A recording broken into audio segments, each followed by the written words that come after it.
All right, good afternoon, everybody. I want to call to order the Planning Commission meeting of December 7th, 2023. We're going to start with a moment of silence and the Pledge of Allegiance.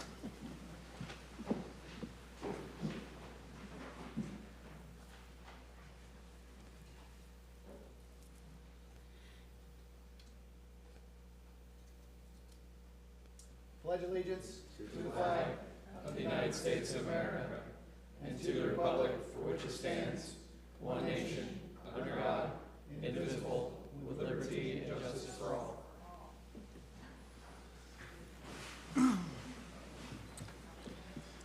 Okay, Madam Clerk, can you call the roll? Mr. David Girardi? Here. Mr. Derek Outlet? Here. Mr. Peter Hansel? Here. Mr. John Mooney? Here. Mr. Christopher Poole? Here. Mr. Chris Williams? Here. Chairman Charles Gray. Okay. For those of you who haven't been here before, the Planning Commission is appointed by the Board of County Commissioners. We meet twice a month. The Planning Commission serves as the local planning agency. The Planning Commission holds public hearings, transmits to the Board of County Commissioners recommendations on comprehensive plan amendments, land development code amendments, rezonings, and conditional use requests. The Planning Commission is the final decision-making body for special exceptions, certain appeals, variance requests, and certain alternative standard requests. However, final decisions may be appealed to the Board of County Commissioners. If anyone is in opposition to any comprehensive plan amendment, land development code amendment, rezoning, conditional use, or any item where the Planning Commission transmits a recommendation to the Board of County Commissioners, it is important that you attend the appropriate Board of County Commission hearing. I guess let me start with first, and I should have mentioned this earlier, but I'd like to remind everybody, if you have any electronic devices, please make sure you put them on silent. And if there's anybody attending virtually, please mute your microphones while not speaking. For those of you that aren't familiar, today's agenda is broken down into 3 sections. There is a continuance section, a consent section, and then a regular items section, which I don't believe we have anything on the regular items section of the agenda today. However, items may get pulled if there's anybody here in opposition. There's one listed on the agenda under the regular items, but I think it was mistakenly advertised or mistakenly listed as a regular item. It's going to be moved to the consent. So before we start on those sections, though, I do want to take public comment on any non-agenda items.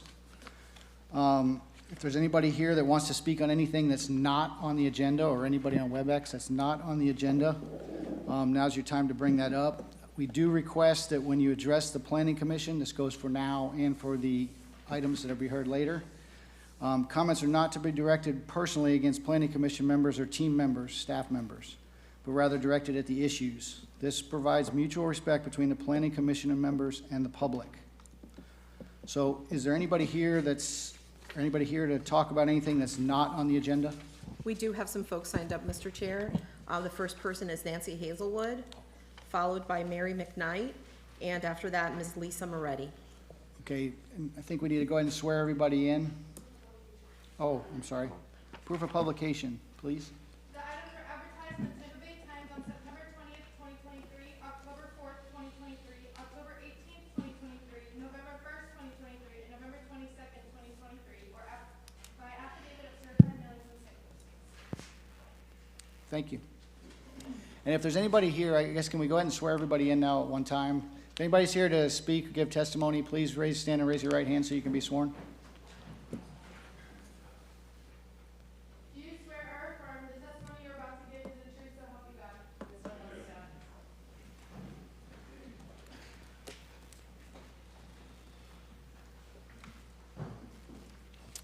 Go ahead, Nancy. I can start? You can start. Thank you. Nancy Hazelwood, 34110 A Nice Place. I'm making a request to have the Greater Latucci plan brought back to planning. I have a multitude of reasonings.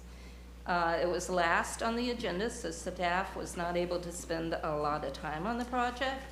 The plan is over 30 pages long, and it was only given 10 or 15 minutes to cover the material. Of special concern to me is the Brooksville Ridge, which I seem to be watching it being torn down in a couple of places now. What's going to happen later with this? Doesn't mention it in the plan. Because of the lateness of the evening, the planning board had no time to ask questions or give relevant information on it. I don't know how many others came to hear it or watch the meeting, but I stayed a very long time. I got there at the beginning and I stayed till 8 o'clock or 8:30 when it was over. The project could be a game changer, will be a game changer for the Northeast Rural Protected Area. Presenting this plan without enough time for discussion is disenfranchising the Pasco citizens by not letting us hear the plan and make written comments to the BCC before it goes to that board. So what's the hurry? It's part of the 2050 plan. Let's bring it back. This August planning board will please recommend staff to bring the plan back. I speak for some of the members of the original Northeast Rural Area Plan that can't be here. Paul Betcher, Carol Cruz, Dot Woods, Joe Yeverton, Margaret Peggy Woods, and Richard Riley. Some of them have doctor's appointments, some of them are sick. Thank you very much for your attention. I appreciate it. All right, thank you, Nancy. Thank you. Anything from up here?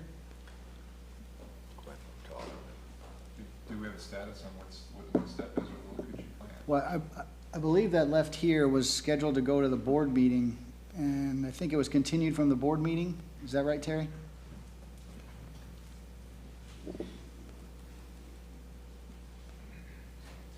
Nectarios Pitos, Planning and Development Department. Yes, the plan is a non-binding concept plan. It was scheduled for presentation, I believe in October here at the Planning Commission. It was not as a public hearing, however, just as a presentation to the Planning Commission that this was the plan. And then it was originally scheduled for the November 14 Board of County Commissioners meeting, again for presentation, as it is a non-binding concept plan, right? And so the board didn't have enough time, from what I've been understood from that meeting, the board didn't have enough time. It was moved, I believe, to a later board meeting, presumably January, the Dade City meeting in January. So the ball's right now with the Board of County Commissioners. To have it reheard at the Planning Commission, that would have to be a request made to the board. From the board. Yeah, Okay. and a request could be made, but it's ultimately the board's call as to whether or not they would want to send it back for yet another presentation. But originally the intent was simply to present the non-binding concept plan to the Planning Commission, receive any feedback from the Planning Commission, and then take it to the board for a final review before they were to accept the plan. The concept plan, and then after the that, there's non-binding workshops, yeah, and then there's workshops that are gonna be held and so forth. Yeah, the non-binding concept plan certainly has ideas that can be then downloaded into the Pasco 2050 comprehensive plan update. And that's going to be a work in progress in over the next year or so for the Pasco 2050 comprehensive plan update. So it's not the end of the line. It's not that the Board of County Commissioners is going to approve the Lukuchi plan. They're simply going to accept the efforts that have been made of the non-binding concept. Would the staff have any problem making a re-presentation of the?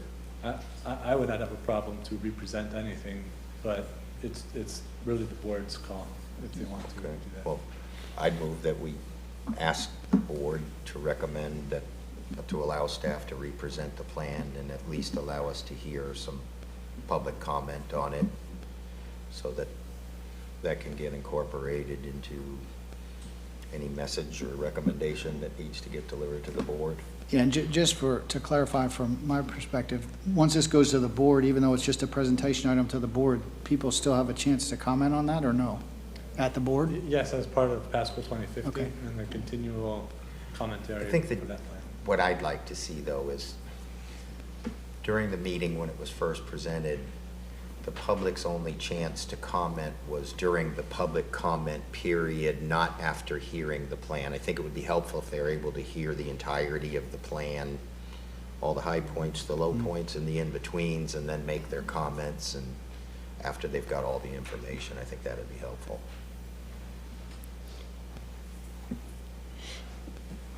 Okay. I'll second the motion. Okay. What- I don't know if this is a motion item, is it? I mean, is it a, it says there's a motion on the floor. You're the And chairman. it was second. There's a motion on the floor and the seconded, so, John, can you clarify the motion one more time? The motion is to request the board ask staff to represent the Greater Lakuchi plan back to Planning Commission and allow us to take public comment on it at the Okay. time it's presented. So it's requested via CC. Yes. Okay. Any other discussion?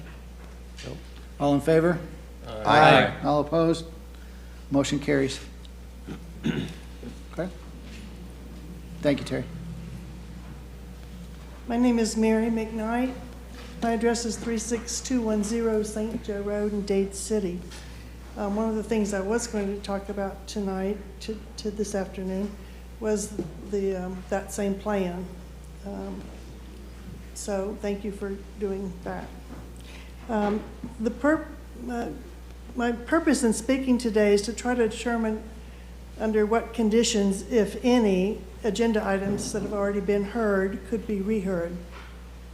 The two agenda items I had an interest in was the VFW Cherry Hill West project and the Lakuchi Trilby plan, which I won't go into. About Cherry Hill West, 2 days before the November 2nd Planning Board hearing, I made a trip up the VFW road, a small dirt road leading up to the VFW building. I was trying to figure out why the parcel containing the VFW building was showing up in this application, because it was my understanding, and confirmed by two people I talked to, that only the square parking lot parcel across the street was being sold to Erin Likens for her Cherry Hill West project. I never did find out why the VFW long parcel was included in the application. I knew that at least one neighbor had written a letter to the planning board in protest of this development, and I also wrote a letter to each of the planning board members stating my concerns. In my letter, however, I did forget to add the fact that on that trip, I noticed that there was no public notice signage. At any rate, Cherry Hill West was approved in the consent agenda and not discussed. On Tuesday the 7th, subsequent to that vote, I was asked if I had seen any signs at the VFW. And I said I hadn't any, but I would go back to make sure. I went back to that site of the Cherry Hill West, and this time I videotaped all along 52 and up and down the VFW road. And I confirmed that there were no public signs. So the next day, on the 8th, however, I was told a sign had been seen that Wednesday morning. My question is, if there was not legal public notice signage before the planning board hearing, should it be reheard? And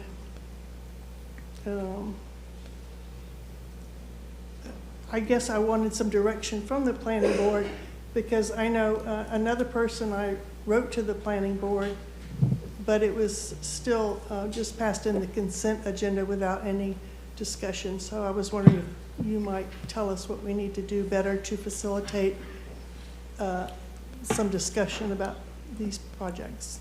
Okay. Thank you. While you're there, I don't personally remember or recall the exact hearing you're talking about, but I do know that all items, all agendas, that there's mailed notices and there's posted notices.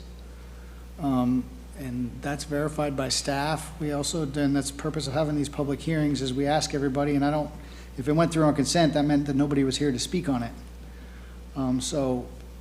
Would letters have counted, for that? If letters were submitted, we always review the letters, yes. So I don't know, what was the date of that hearing? Do you It was remember? the November 2nd. November 2nd, so it was 2 meetings ago?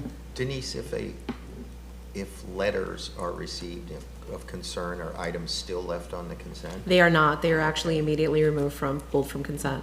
All right. And then has the board heard this case yet?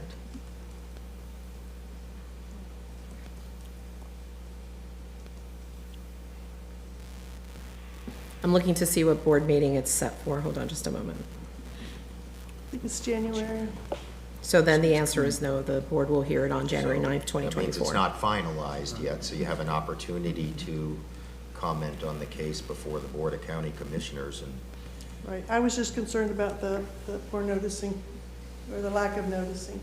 well, I know generally they have to submit proof of the public notice. And we have the affidavit here. And you could ask the county attorney, I don't know if there are appeal rights if you don't feel like it was properly publicly noticed, but It was PC 6 on the November 2nd.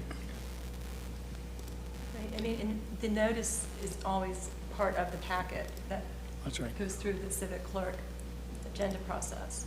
So there would have been pictures of the actual postings at the site in that packet. So that would be evidence that it was properly noticed, plus the applicant provides their notice as well. They provide the staff with their copy of their mailing. So if all of that's in the agenda packet that came through here on the 2nd of November, there was nothing to rehear, it was done properly, but I don't have that information in front of me to know. And Denise seems to be saying that it's all there. What I see is the affidavit of notice that states that it was posted and the letters were sent out on October 2nd. but There were letters nonetheless, sent, but I mean, none of the neighbors had seen signs. I went out and videotaped all up and down, looking for signs, and didn't see them.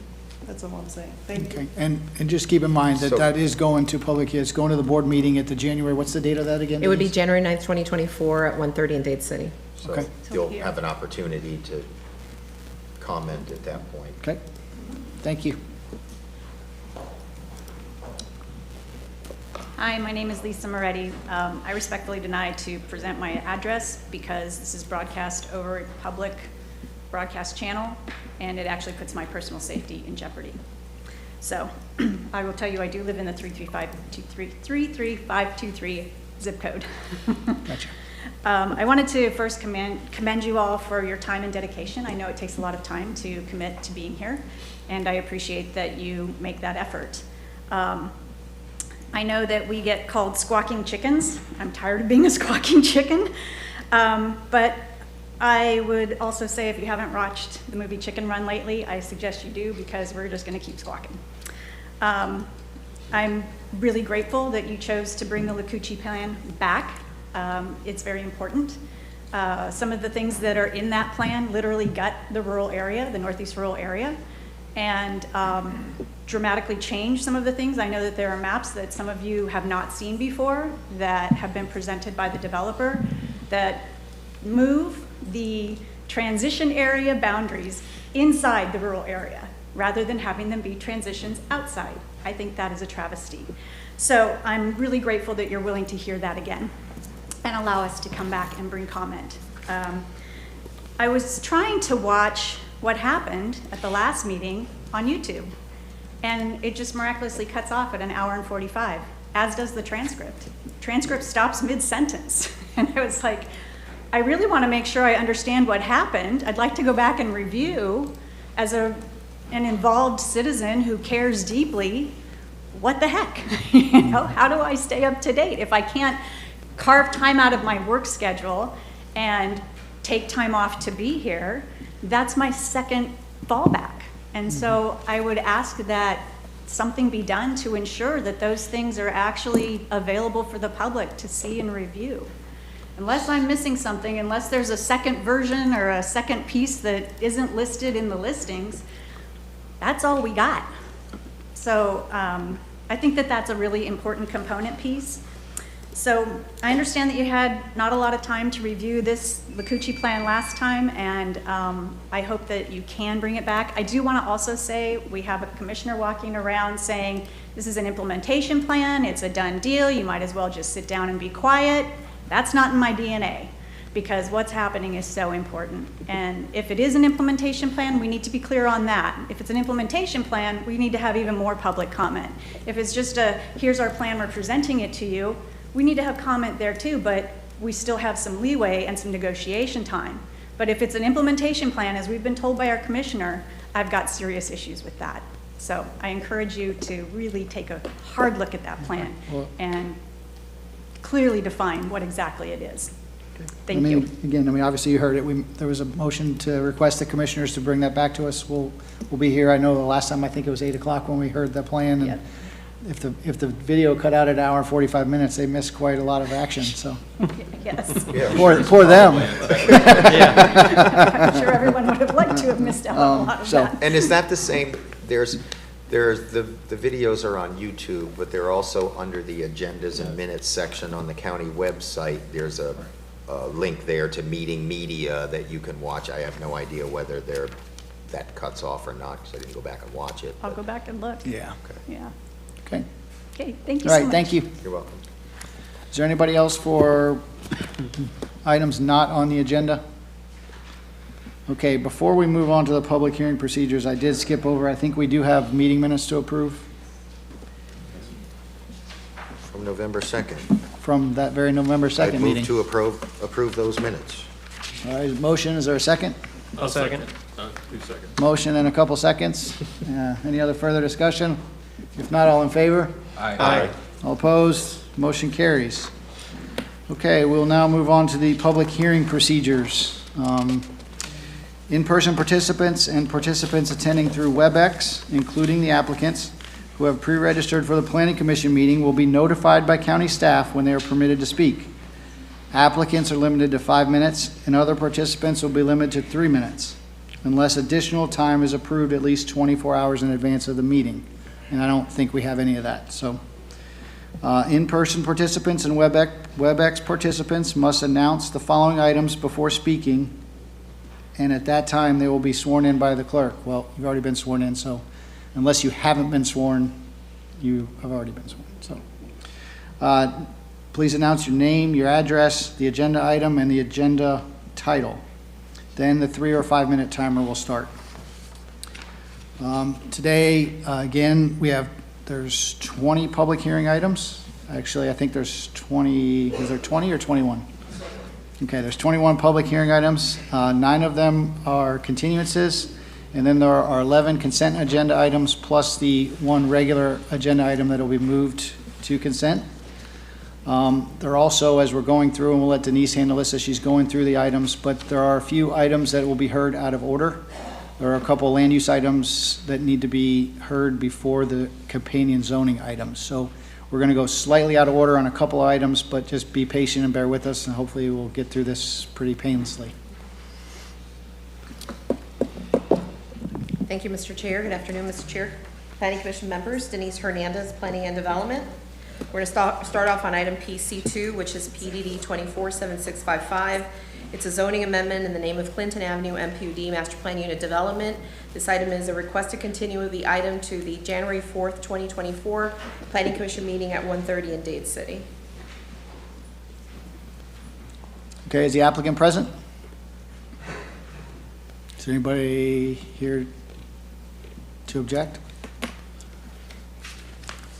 Should we continue those one at a time? Or all at once, because they all have different dates, so. What does the clerk want to do? Because sometimes I know it's difficult for you to. Okay, so can we Yeah, do just- this one separately, because the next one is gonna, unless you want me to skip on to 4, 5, and 6? Why don't we just do them one at a time? Okay. Just do them one at a time, it's That's fine. fine, all right. So motion, or need a motion? I'll make a sorry. A second? All right, there's a motion to continue to the January 4th meeting. All in favor? Aye. Opposed? Motion carries. Next item is PC3, PDD 247683. It's a zoning amendment, Crossways MPUD. The request is to continue the item to the February 8th, 2024 Planning Commission meeting at 1:30 in Dade City. Is that a staff or an applicant requested continuance? This is maybe my team can assist me with that. I believe it is an applicant requested continuance. Trying to figure out what the delay And is. We had the project came down to one question, and that was whether or not the applicant would agree to connect to utilities. I'm shocked that it takes this long to make that decision. Afternoon, Planning Commission. Jacob Gates, Planner 2. I'm the planner on this project. That is an applicant-initiated continuance. They're exploring their options to determine if they can connect to the utilities, the cost of connecting utilities, or if they would be willing to reduce the number of units to allow for well and septic, and explore that as an option. They would have to reduce the number of units too, if they wanted to have septic. Exactly. That's what I say, I mean, I guess we can continue this, but I'm not understanding why the difficulty in making that decision. I believe they're considering their options in terms of cost. All right, thank you. Is the applicant present? Okay, there's nobody else here to speak on this item? Okay, so we need a motion? Motion to continue to February 8th, Dade City. Second. A motion and a second, all in favor? Aye. Opposed? Motion carries. PC4 is PDD 247744 in the name of Dawood Hani and Nima Todd Nermeen. The applicant has requested a continuance to the January 4, 2024 Planning Commission meeting at 1:30 in Dade City. Okay, is the applicant present? Anybody else here to speak on this item? All right, need a motion? Move to continue PC4 to January 4th, 2024. All right. Second. Motion and a second, all in favor? Aye. Opposed? Motion carries. Following item is PC5, PDD 247711, zoning amendment, Next Metro IDS Corbett MPUD. The request is to continue the item to the January 4th, 2024 Planning Commission meeting at 1:30 in Dade City. Okay, is the applicant present? Anybody else here to speak on this item? A motion to continue to January 4th. So moved. Second. Motion and a second, all in favor? Aye. Opposed? Motion carries. Next item is PC6, PDD 247737, zoning amendment in the name of Orange State MPUD, Master Plan Unit Development, Orange State Enterprises, Inc. The applicant has requested a continuance to January 4, 2024, Planning Commission meeting at 1:30 in Dade City.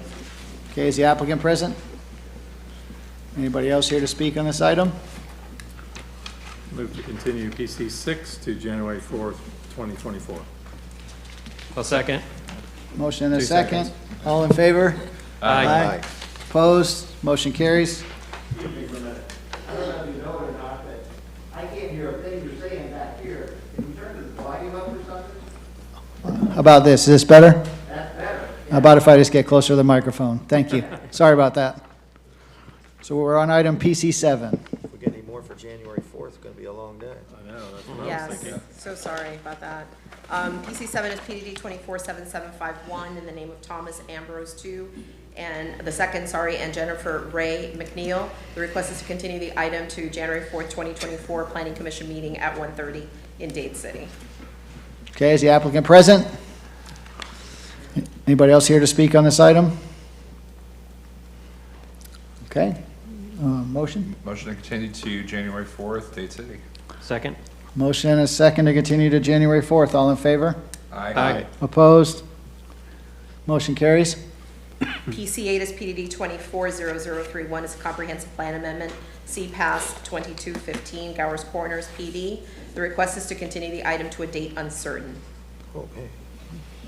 Okay, is the applicant present? Anybody here to speak on this item? Move to continue PC8 to date uncertain. Second. Motion and a second. All in favor? Aye. Opposed? Motion carries. Next item is PC9, it's PDD 240060. In this one, there's a correction on the agenda memo. It should say to continue the item to 1/4 of 24. It's CPAS 2233, Next Metro Corbett IDS property. The request is to continue the item to the 1/4 of 24 Planning Commission meeting at 1:30 in Dade City. Okay, is the applicant present? Anybody else here to speak on this item? A motion? So moved. And a second? Second. Motion and a second. All in favor? Aye. Opposed? Motion carries. Next item is PC 10, PDD 240011, Comprehensive Plan Amendment, CPA 2212, Omnibus EC Text Amendment. The request is to continue the item to a date uncertain. Okay, is the applicant present? Anybody else? Anybody else here to speak on this item? Motion to continue to a date uncertain. Second. Motion and a second, all in favor? Aye. Opposed? Motion carries. Following item is PC 11. On this one, Mr. Poole will be recusing himself. It's PDD 247752. It's a zoning amendment in the name of BMC 31722, State Road 52 LLC, for a change in zoning from a C2 general commercial district with voluntarily agreed upon deed restrictions to a C2 general commercial district with amended voluntarily agreed upon deed restrictions. If this looks familiar, is because it came to you earlier last year. And basically what it is they're modifying their deed restriction to allow the accessory use of RV and boat storage, which would be accessory to the storage facility. And the actual deed restrictions are listed in finding of fact number 2. They're pretty extensive, so 2A through E. And it also includes reserving the uses for general commercial district uses. Comes to you with a recommendation of approval. Okay, is the applicant present? Yes. Okay, is there anybody else here to speak on this item? Since Mr. Poole is recusing himself, shall we vote on this separately than the rest of the consent? Yes. Okay. So even though this is a consent item, we'll entertain a motion now. I'll make the motion to approve. Second. All right, motion and a second. Any other discussion? Just to say, I don't think we should be deed restricting properties as a way to get around the inability to condition Euclidean zonings, as I counseled the applicant back on February 2nd. Okay, any other discussion? Okay, all in favor? Aye. Opposed? Motion carries. Following item is PC 12, PDD 247750. It's a zoning amendment, Irving D. and Melody M. Delgado, for a change in zoning from an AC agricultural district to an AR5 agricultural residential district. Comes to you with a recommendation of approval. Okay, is the applicant present? The applicant is virtually present. Okay, is there anybody else here to speak on this item? Okay, well, the next one. Sure. Item PC 13 is PDD 247753. It's a zoning amendment in the name of Carly Properties LLC and Scotty Crockett. Change in zoning from an AC agricultural district, C1 neighborhood commercial district, and an I1 light industrial park district to an I1 light industrial park district with a voluntarily agreed upon deed restriction restricting the uses specifically to those uses listed in the I1 light industrial park district. Comes to you with a recommendation of approval. Okay, is the applicant present? Geez, Barbara, you're busy. Anybody else here to speak on this item? Okay, we have another speaker, so I guess we need to pull this item. Okay. So, Mr. Chair, we're going to move on to item PC 21. These are the ones that you talked about that they're companions, because PC 21 is companion to PC 14. PC 21 is PDD 240032. On this one, you're sitting as a local planning agency. It's CPA 2302, Land O'Lakes 5241. This is a comprehensive plan amendment to the future land use map 2-15 and sheet 12, changing from ROR, retail, office, residential, commercial, and Res 3, residential 3 dwelling units per gross acre, to PD plan development on approximately 76.72 acres of real property that's located south side of State Road 52, approximately 900 feet west of Land O'Lakes Boulevard, and a text amendment creating sub-area policy, FLU 7.1.76, Land O'Lakes 5241, and a map amendment to the future land use map 2-9, adding sub-area map 2-976, Land O'Lakes 52-41, and providing for additional text amendments as necessary for internal consistency, providing repeal or severability and effective date.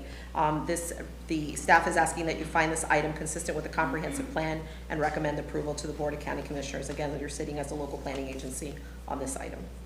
And which one's the zoning amendment? The zoning on that one is PC 14. Can we have a presentation on that Sandridge. one? Absolutely. For PC 21? Yes. Sure. If my colleagues can come up and, or do you want me to just Actually pull it pull off both of them, consent, yeah. continue with the consent? Yeah, well, Yeah. let's pull it off of consent and then we'll come Okay, back to it. all right. And PC 14 should be pulled as well? Yeah, I think it has to be, Okay. right? Yes. Right. All right. Next item is PC 15.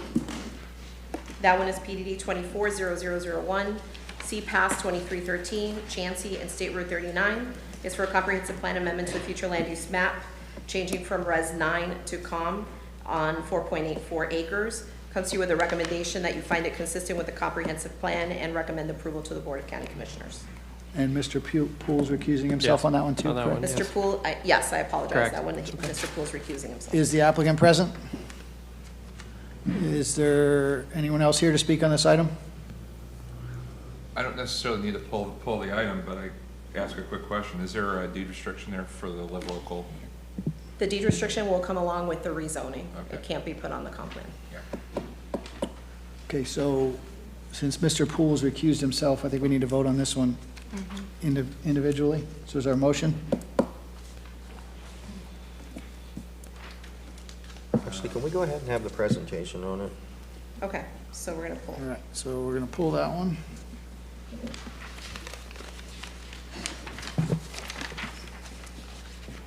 So the following one is PC 16, and that is PDD 240002, Comprehensive Plan Amendment, CPAS 2314, Boger US 301, for a comprehensive plan amendment to future land use map, changing from COM, commercial, to PD plan development on 26.11 acres of property that's located east of 301 at the northeast intersection of US 301 and Roanoke River Way. The planning and development staff is asking that you find the application consistent with the comprehensive plan and recommend approval to the Board of County Commissioners. Okay, is the applicant present? Anyone else here to speak on that item, this item? Okay. Nothing up here? I'd like to hear a presentation on that one. I'll move on to PC 17. That is PDD 240007. Actually, this one is going to be pulled. I apologize. There's someone who has signed up to speak for this one. So we're pulling PC 17.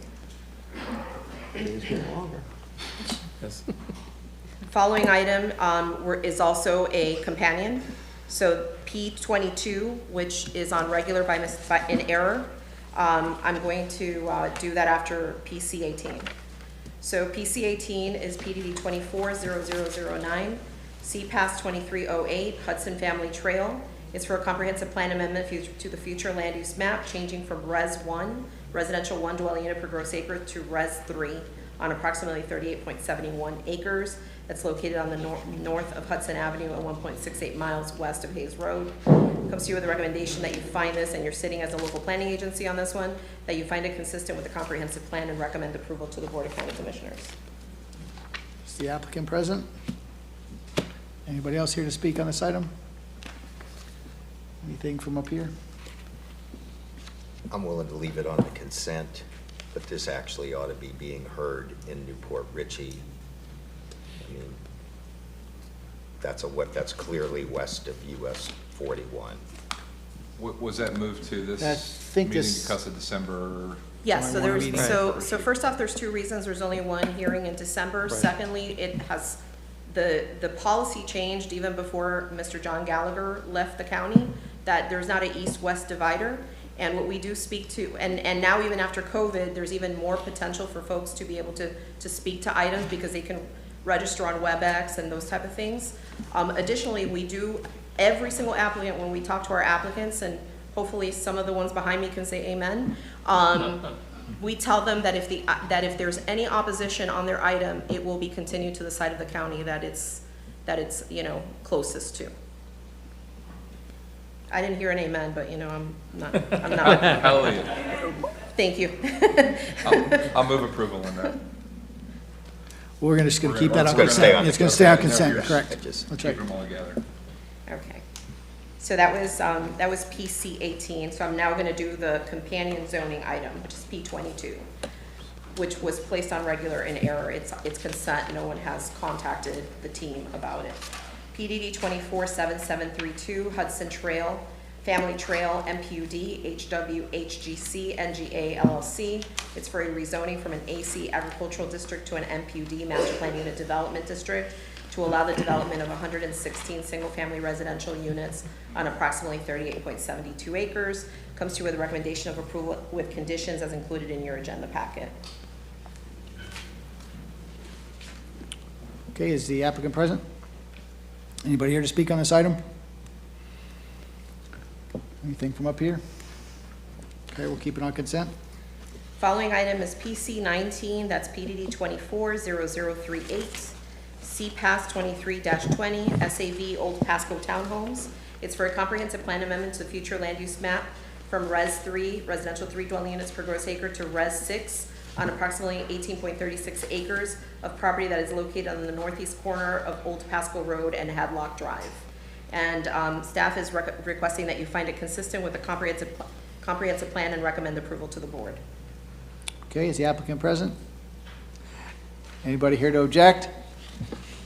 All right, any other discussion? There's an objection. Oh, you're here to object. Okay, I'm sorry. I thought you raised your hand because you're applicant. I'm sorry. Okay, so we'll pull that item as well. And the last item is PC 20, PDD 240024. Mr. Poole will be recusing himself on this item. On this item, you're sitting as the LPA of the local planning agency. It's CPA 2301 Fletcher. It's for a comprehensive plan amendment to the future land use map, changing from Res 3, residential 3 dwelling units per gross acre, and AG agricultural to PD plan development on approximately 100.8 acres. That is located to the west of US 41, south of Leland Avenue, and 1.1 miles north of State Road 52. I will mention for the Planning Commission that this item is within the airport zone and the runway protection zone and the approach surface floor, and the applicant has worked diligently with the airports and has had good collaboration and good discussion with the Pilot Country Airport. Just want to mention that. Staff is requesting that you find it consistent with the comprehensive plan and recommend approval to the Board of County Commissioners, and there will be a companion rezoning to MPUD coming shortly for that one. Okay, is the applicant present? Is there anybody here to object? I guess to kind of echo Denise's thoughts there, that's a pretty good job, because I know we've had some stuff come in before around that airport, and even before the runway protection zones and all that, we heard quite a bit of opposition for anything going around that area, so good job. Okay, so it's a separate item, so probably need to have a separate motion on this one. Move to approve item PC 20. Okay, second. Second. Motion and a second, all in favor? Aye. Opposed? Motion carries. And that's the end of the consent item, or the consent agenda, correct, Denise? Yes, correct. So, Mr. Chair, I'd move approval to PC 12, PC 22, and PC 18. Second. Okay, motion and a second. Any other discussion? All in favor? Aye. Aye. Opposed? Motion carries. What did you say about 20 minutes?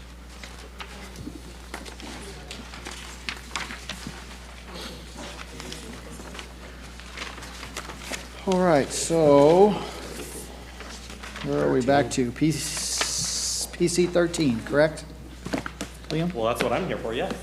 Outstanding. You're in the right place. I will be presenting PC 13 once I get my PowerPoint up.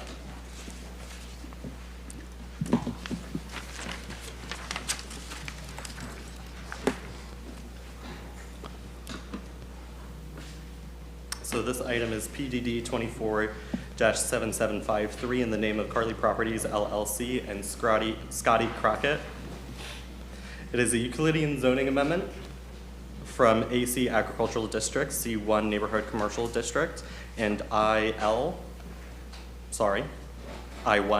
Light Industrial Park District. It's a change in zoning to I1 Light Industrial Park District. The future land use is IL Industrial Light, which was recently approved by the BCC October 24th of this year. The applicant proposes to develop the property in conformance with the I1 Light Industrial Park District standards, and the subject site is located on the north of Greenfield Road and west of US 41 and east of the CSX rail tracks.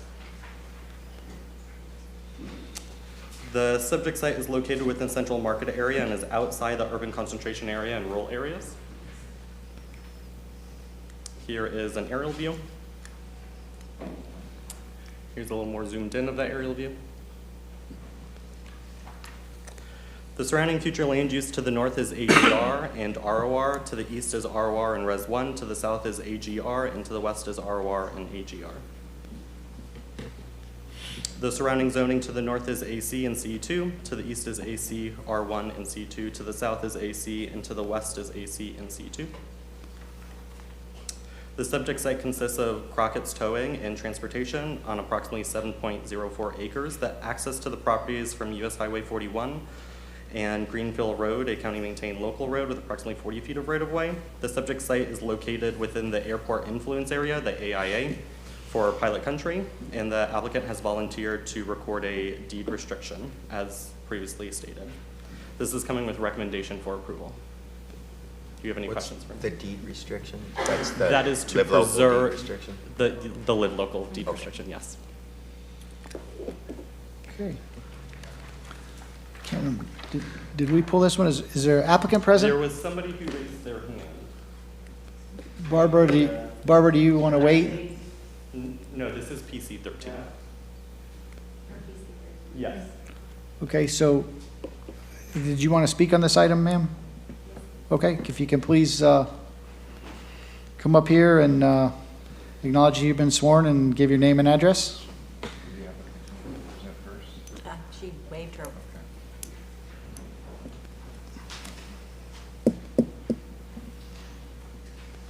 Hi there, Jen Kerouac, 15925 Green Glen Lane, Shady Hills, Florida.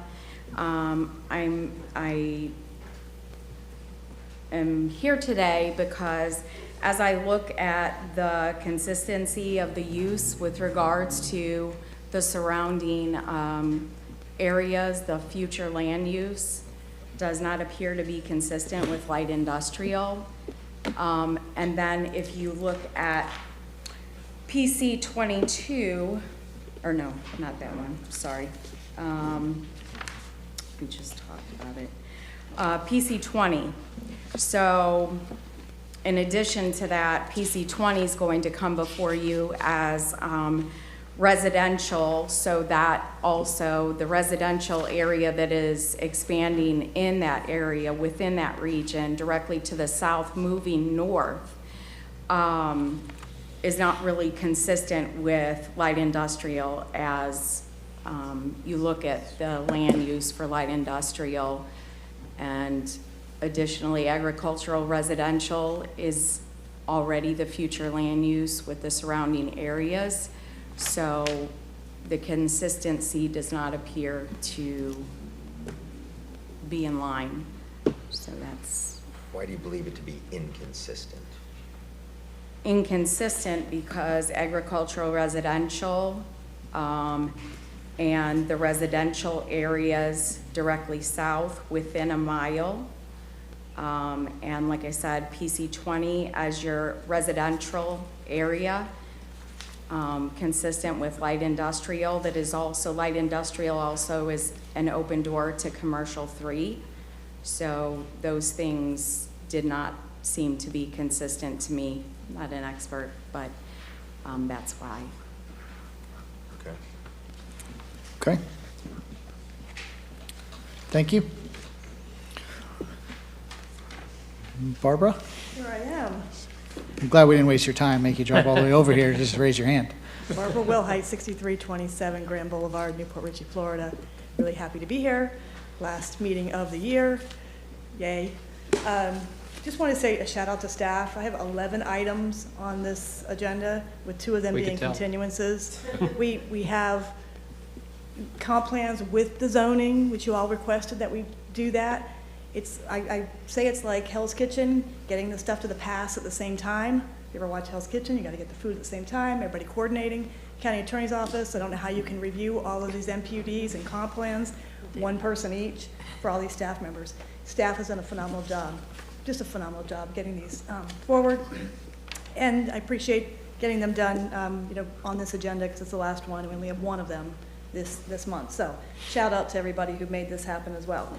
So this one, to our speaker, the land use has been changed to industrial. So the consistency with the comp plan was decided when the board adopted the industrial light land use designation on October 23rd. Thank you. Okay, I think that's everyone. So at this point, we need a motion.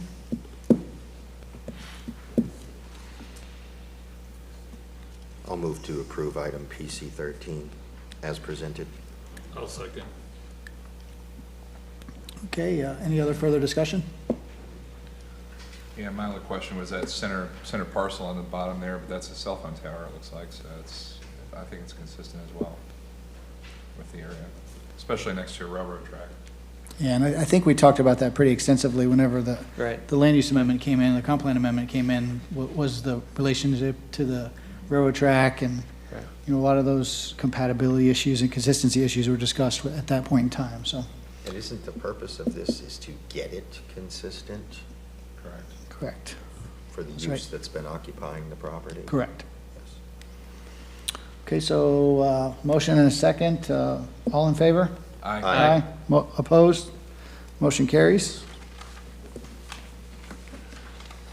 Now I think we need to go to 15. 21, right? That's correct.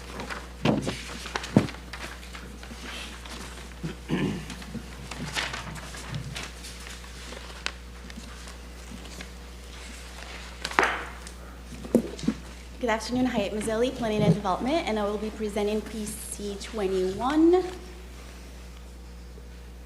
PC 21 is actually PDD 240032. It's a comprehensive plan amendment in the name of CPA 2302 Land O'Lakes 5241. We'll start with an overview of the project. So the applicant is proposing a comprehensive plan amendment to change the future land use category from ROR, Retail Office Residential, COM, Commercial, Res 3, Residential 3 dwelling unit per gross acre, to Planned Development, PD. And the intent of this proposal is to allow for the development of a mixed-use project with a maximum of 130,000 square feet of commercial office and 350 multifamily residential units on approximately 76.72 acres. This project will be located on a site that's located on the south of, of State Road 52, approximately 900 feet west of Land O'Lakes Boulevard. There is a companion rezoning petition in the name of RZ 7725 Land O'Lakes 5241 MPUD, which will be heard after this presentation. And now let's discuss the subject site, starting with the site location. As you can see on this map, the subject's property is generally located in the Central Market area. This is an aerial view showing the exact location of the subject site, south of State Road 52 and west of Land O'Lakes Boulevard, or US 41. And the subject site is currently vacant. This is a map showing the local context and the existing conditions surrounding the subject site. The subject's property is nestled between the Suncoast and US 41. The subject's property is, I would use a pointer, but I don't have one here. Oh, it works? Yeah, it's on the little table there. There you go. Wait, this is the first time I use this. This is cool. Okay. All right, there you go. So the subject property down here is contiguous to Tibbetts land. So Tibbet land is a proposed planned development, which was supposed to be heard today, but it got continued to, I guess, sometime next year.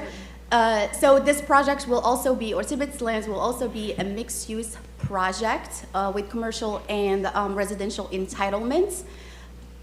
Project Arthur is to the west of the subject site. Palm Materials is to the north, and Palm Materials is an industrial-oriented PD.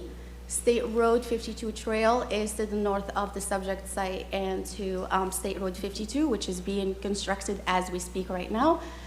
So as you can see, this area is envisioned to be a suburban area with emphasis on employment-generating uses.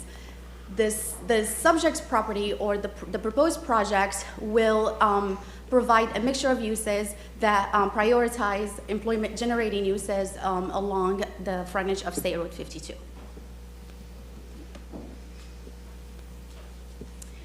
This is a map showing access to the subject site. Obviously, access will be through State Road 52 and also through Bullock Boulevard, which is a county vision road that runs from State Road 52 all the way down to Asbel Road down here, down south. And this boulevard will be constructed by the developer. The developer will also construct a sidewalk on the northern portion of the property. And also there will be a multi-use, 12-foot multi-use path and a 5-foot sidewalk constructed within the property to ensure connectivity between the uses. This is a map showing the wetlands that are on the property. There's approximately 26.9 acres of wetlands on the property according to Pasco Mapper. Category 1 wetland will not be impacted, and it will be kept as Lake Pierce. This is a map showing the existing future land use as COM, ROR, and Res 3. Res 3 is also to the west, north, and south of the subject property, and COM is to the east and to the south. This is another map showing the proposed future land use as PD. PD is actually a transitional land use or a compatible transitional land use to the surrounding uses. And PD will provide or will unite 3 land use classification into one single land use, which allows for a comprehensive and cohesive design of the entire site. This is the zoning map showing the current zoning as MPUD and RMH, and this will be discussed a little bit further after this. Planning and Development found the proposed amendment to be consistent with the following comprehensive plan policies. PD, plan development. There's actually a sub-area policy that identifies the potential, the maximum development potential on the site, as well as the permitted uses. And also the sub-area policy ensures that there's a safe and convenient connectivity between the uses within the development, as well as the neighboring or the adjacent properties to the west and to the east. Policy Flu 813, Central Market Area Establishment. Policy Flu 143, Transitional Land Use. Policy Flu 187, Economic Development. Policy Flu 1810, Preservation of Capacity for Employment Generating Uses, kind of go hand in hand, and the proposed amendment is consistent with these 2 policies since it will add more square footage of commercial uses to the area and will bring more jobs, so more revenues for the county and less consumption in facilities and in utilities for the county. Then we have policy DGR 53, requirement to minimize adverse impacts to wetlands. Like I mentioned, the category 1 wetland will not be impacted by the development. And policy HSG 112, comprehensive plan amendments. In conclusion, Plan and Development recommend the local planning agency to find the proposed amendment consistent with the comprehensive plan and recommend approval to the Board of County Commissioners. Thank you. Thank you. All right. Thank you. Questions? Any questions up here? Just quickly, I'm looking at the aerial photograph, the site's already disturbed. What's going on? Oh, which area photograph? There you go. Yeah, Any of those? south of 52. Oh, all right, thanks. Hey, Barbara? Barbara Wilhite, still at 6327 Grand Boulevard, Newport Richey 34655. This project consists of an already approved MPUD called the Sand Ridge MPUD. It's a commercial MPUD. The client also acquired this other parcel, the parcel that's the multifamily parcel. And looking what to do regarding zoning and land use, we also needed to address Bullock Road, which is a county vision road. In the approved Sand Ridge MPUD, it was a 4-lane facility and it had conditions relating to that. Between when the Sand Ridge MPUD was approved and now, the county updated their build-out network and their vision road, it's only a 2-lane road with an 80-foot right-of-way. So we saw it as an opportunity to bring both of these parcels together and provide for the connectivity through the way that Bullock Road is going to be designed. We met with county staff and they want to see a 12-foot multi-use path on the west side, as well as a 5-foot sidewalk on the east side of Bullock. They want to see connectivity between the commercial. We'll have at-grade crossings, or an at-grade crossing to make sure that we have connectivity. We're planning a linear park on the west side of Bullock Boulevard. So we thought there was an advantage of putting these together to be developed as one MPUD as opposed to bringing them forward as separate land uses and zoning. So that's the reason why it is an approved project and could be developed today, where you see it mass graded pursuant to a county plan approval. And I have my whole team here if you have any other questions. Approximately where does that Vision Road run through? It runs along, you can see that in the red there, you can see where there's an underlying lake. It runs along the southern? Yeah, between the east side of the two water bodies. You can kind of see them there. There's probably another, yeah. There you go. So is that going to provide the connectivity to the western parcel, the newly acquired western parcel? Correct. Because it looks like it's all wetland that kind of divides the two parcels, so. Correct. That is correct. That's why we paid special attention to how we were going to do the Bullock Road right away. Okay. I don't know, I'll go ahead and ask this question now, and maybe this is a question to wait until we get to the zoning, but when you look at that wetland in relation to Bullock, in relation to the two different sides of the wetland, one side being commercial, one side being the residential side, how does somebody access from the residential side to get to Bullock? Because there's the master plan, and again, maybe this is a zoning discussion, there's an access point shown to the west of the residential, to some of those smaller residential roads, Williams Loop, Hanson Road, that direction.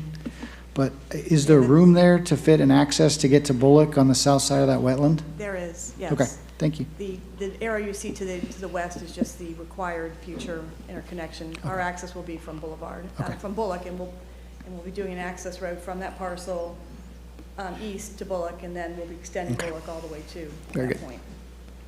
Perfect. How about access to Tibbetts? We have an Barbara, while access, you're yeah, you'll there? see that on Is the that in the MPD north? plan. When staff presents the MPD plan, you'll see that as well. Okay. And we have actually worked with them. They're working on easements so that we can get to their access points and they can get to our traffic signal. There will be a traffic signal. It's already you'll see it in the conditions for Bullock and State Road 52. You'll see it in our conditions of MPUD as well as PAW. And there's actually already, PAW and our client have already worked out who pays what for that signal. And so quite a bit of planning and coordination between PAW on our north, this property, and Tibbetts on our east. So the only access is going to be out there through Bullock. There's going to be no interconnection out to 41, correct? Through Tibbetts. Through Tibbetts, Yeah, okay. through Tibbetts. We have to interconnect to them, they have to interconnect to us, and they'll be able to get to our light, and we'll be able to get to their when that's access developed, on then that's 41. Okay. And thank you to Hyatt, that was an impressive presentation. Merry Christmas. Okay. Is there anybody else here to speak on this item? I don't know anything up here from the dais. Move to approve item PC 21. I'll second. Okay, motion and a second. No further discussion. All in favor? Aye. Opposed, motion carries. So now we go to PC 14. Correct, PC 14.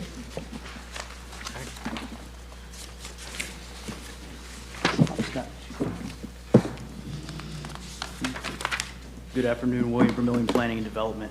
I will be presenting the rezoning that's a companion item to that comprehensive plan amendment.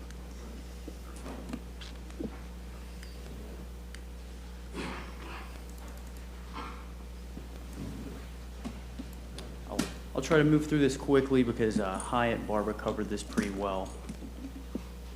So this is PDD 247725, Land O'Lakes 5241 MPUD. Here's the location. And this rezoning is going from MPUD and RMH, Mobile Home District, to a master plan unit development on approximately 76.72 acres with the maximum entitlements of 130,000 square feet of commercial and office, 350 multifamily dwelling units to be broken up as 300 traditional multifamily dwelling units and 50 platted townhomes. Here is that location map again. The existing zoning map. And the future land use map.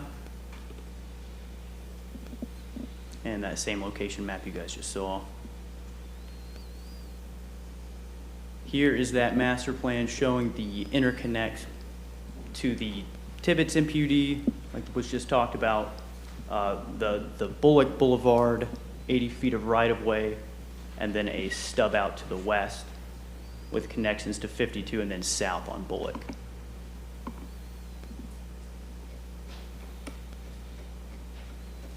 This MPUD has 4 variation requests from the LDC, with the first being from 90160 11th Street design and dedication requirements, the second from 905.1.E neighborhood parks, section 805.6 restrictions on post-development wetlands and upland buffers within residential tracts and non-residential parcels, and BOC resolution 19136 right-of-way preservation with standards.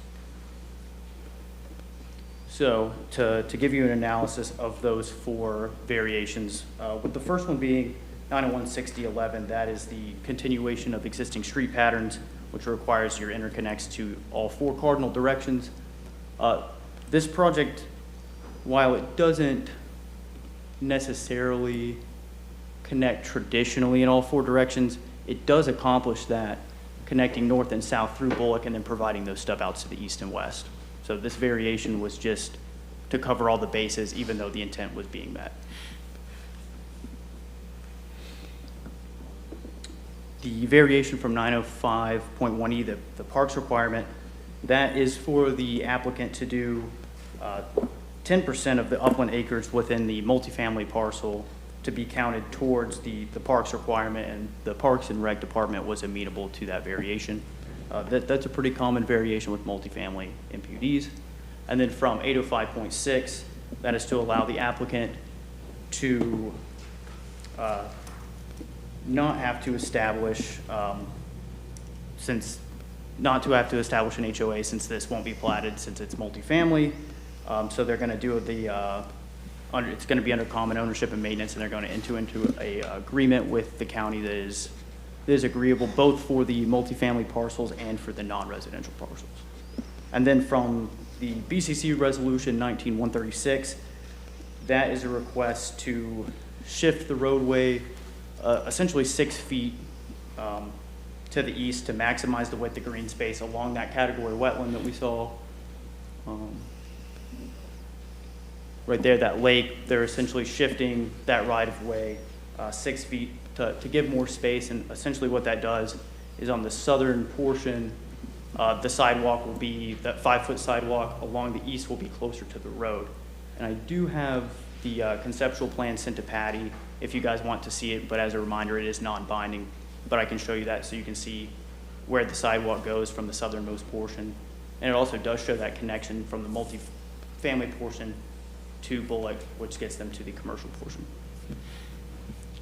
Okay. Does anybody want to see that conceptual plan?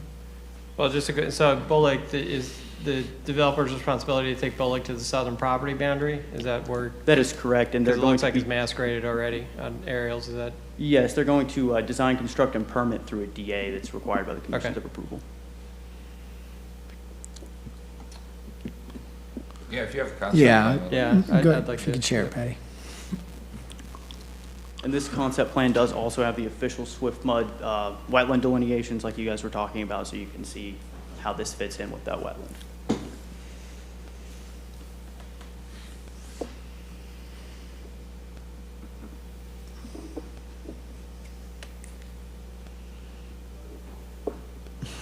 We're experiencing technical Right. difficulties. Just give us. While that's pulling up, give I us a guess, couple William, of do you want to go minutes. ahead and continue on, and we'll go back to that?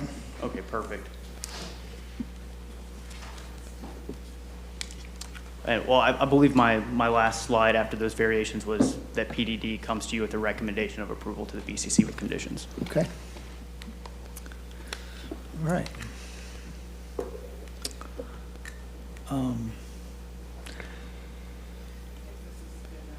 Okay, there we go. So essentially that sidewalk, whenever it gets to this last driveway, it becomes tighter to the road in order to shift that Vision Road over from that Category 1 wetland, which was that variation from the right-of-way width preservation.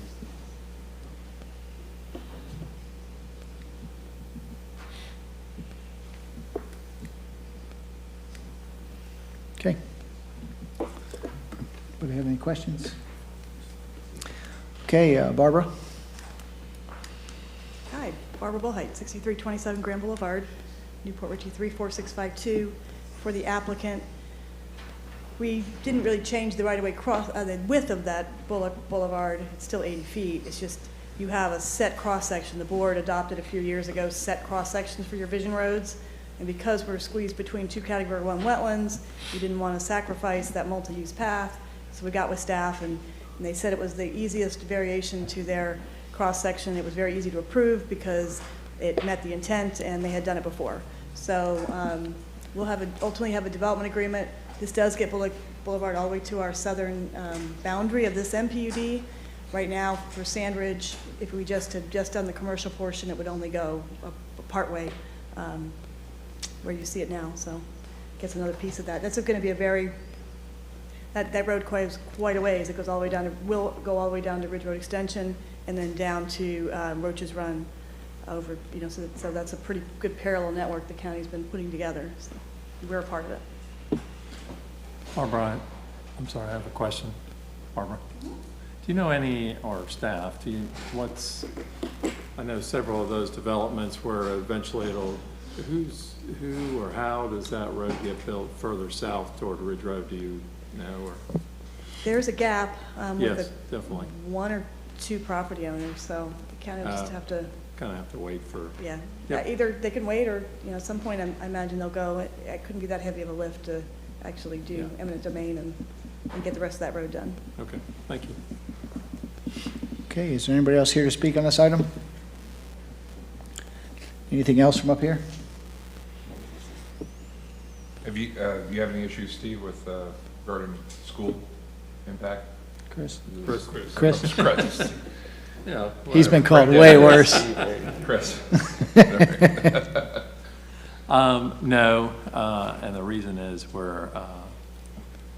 there's a couple charter schools opening. There's one on Day Springs open in the campus on 41 there. Right there. Just south of here. Yep. And then also there's one going into Connerton. So I think this doesn't generate a huge amount of students, so no concerns, at least with this one. Thank you. Okay. Nothing else, I'll entertain a motion. I'll make the motion to approve. Second. Okay, motion and a second. No further discussion, all in favor? Aye. Aye. Opposed, motion carries. And I'll make a motion to call him Steve the rest of the day. Your book ended by Chris's, so. I think I'll send Richard next time. Looks like the 4th is going to be a long one. Wait, we know the truth. You thought it was going to be a short meeting, that's why you're here. All right, so PC 15.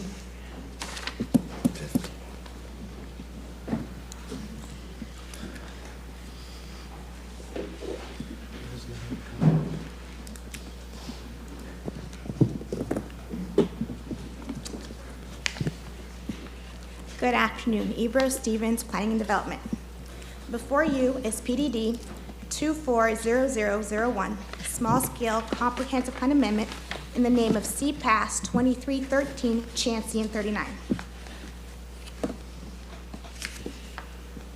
The proposal is a comprehensive plan amendment to amend future land use map, map 2-15 and sheet 23 from Res 9, residential 9 dwelling units per gross acre, to COM, commercial, to remedy a conflicting zoning and to allow for general commercial uses on approximately 4.84 acres. The subject site is located at the southwest intersection of Chancey Road and State Road 39. The property is located in the East Market area. Here is an aerial.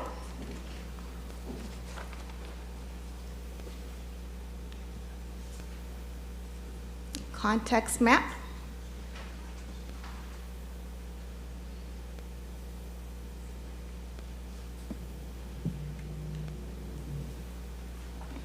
Existing future land use, as I mentioned before, Res 9.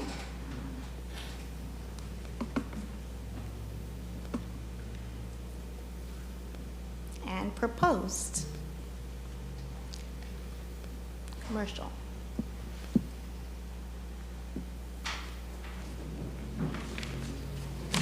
And zoning.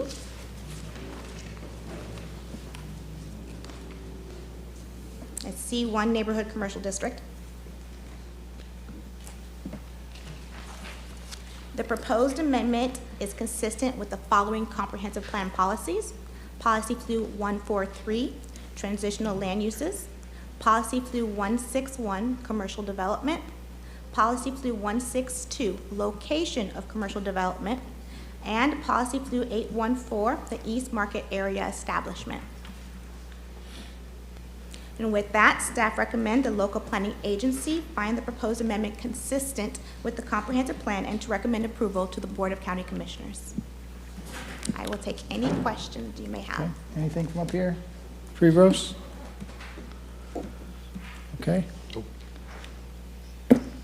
And remember that Chris recused himself from this one. So. All right. Is the applicant present? Please state your name and address and confirm that you've been sworn. Yes, sure. My name is Patricia Ortiz. My address is 2810 North Central Avenue, Tampa, Florida, 33602. I think Eve Rose did a great job preparing her staff report and presenting this case, and I'd be happy to answer any questions that you might have. There's a companion rezoning that's coming with this? There is not a companion rezoning associated with this at this moment. There could be a rezoning in the future, but during our pre-application meetings, it was indicated that we couldn't run a companion rezoning at the same time. I'm not sure if a rezoning is actually going to happen, but it is a conflict zoning right now. The subject property is designated residential 9 on the future land use map, and it's C1 on the zoning map. So we do need to resolve that conflict zoning before really doing much. Okay. And we would be coming back looking for C2 or to keep it at C1? There has been some discussion to come back at C2, but at this point, there is no zoning application filed. I haven't been retained to do a rezoning on this property. So the project boundaries at this moment are just a land use map amendment. Okay. Anything else up here? Okay, thank you. Thank you. Is there anybody else here to speak on this item?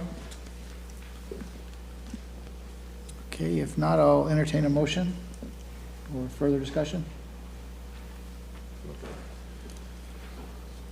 Yeah, I guess my concern's only, we'll address that at the zoning stage is, you know, what kind of use it's gonna be backing up to that neighborhood that's there, so. Well, so if I'm understanding this correct, this resolves a conflict zoning. Correct.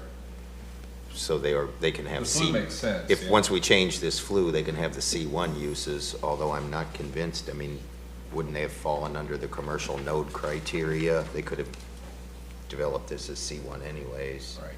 That part Even though makes it was a sense. conflict. Yeah, I just came back up to let you all know that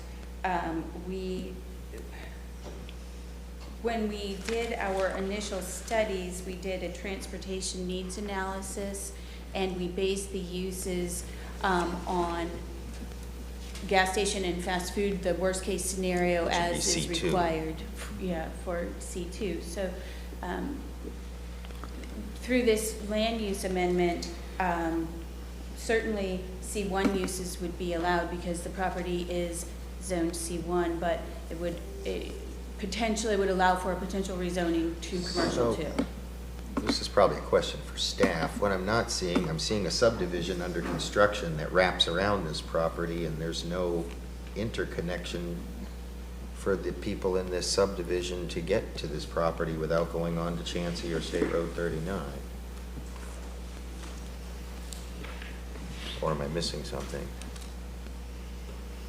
So that, if it's under construction, that was probably a relatively new subdivision project. How'd that get past the gatekeepers?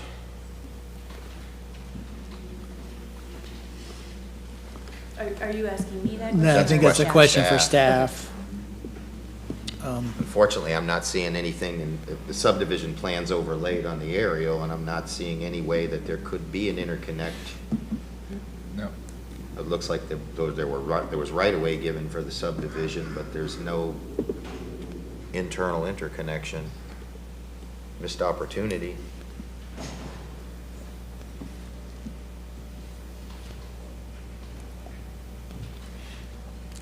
Noted. Yeah, I mean, the aerial shows it's clear. I don't know how much of this has been developed since that aerial was taken.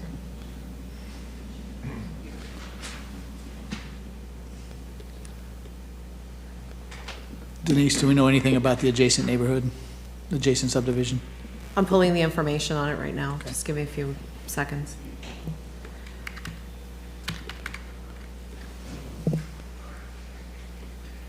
The memo says it's Legacy Hills MPD. Does that mean it's old? Yeah.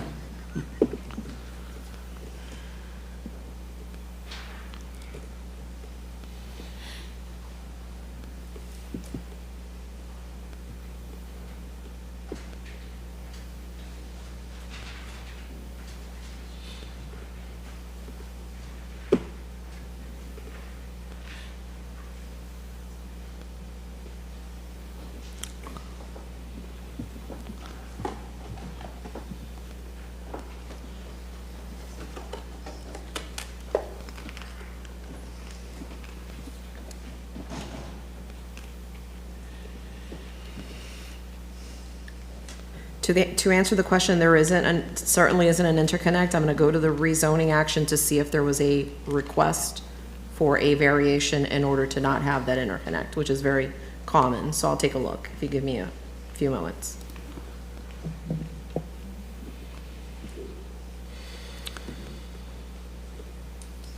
Denise, do you know the date of the MPUD?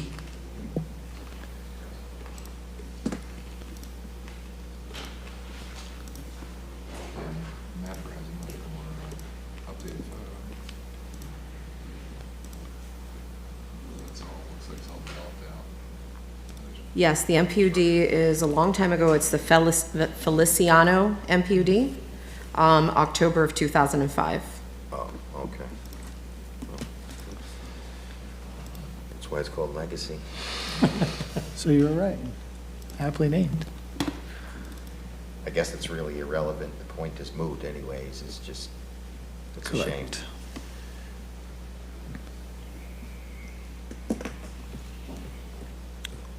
So, while Denise looks that up, is there any other questions up here?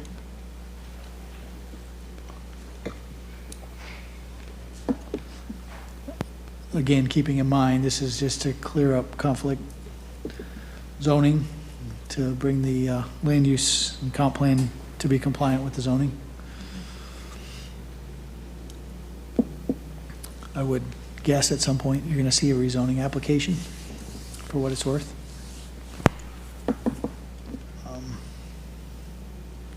Does that, I mean, do we need the answer from Denise really? At this point, Like I said, I think it's a moot point. It's a moot I mean, the point. subdivision's Yeah, done, I so. don't see anything in the MPUD that requires interconnection. Again, it's a 2005 MPUD that has been revived throughout the years through extensions, executive order extensions, and it's now been platted, so there's vesting, so.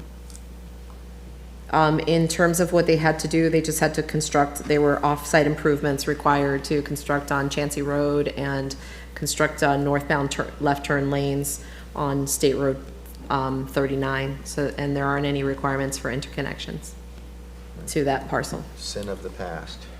Just blame it on the old county administrator. Okay, if there's no further discussion, is there a motion? Move to approve item PC 15. I'll second. A motion and a second, all in favor? Aye. Aye. Aye. Opposed? Motion carries. All right, Chris, you did not vote on that one. I do not Just for vote the on that record. one, yes. PC 16.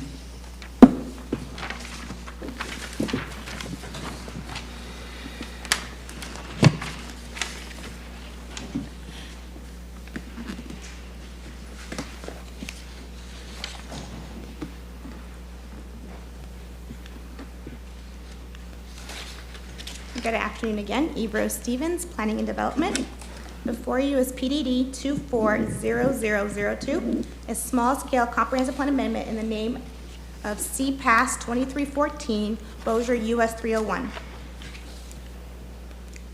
The proposal is a comprehensive plan amendment to amend map 2-15 and sheet 23, as well as a text amendment creating sub-area policy 7177301 East.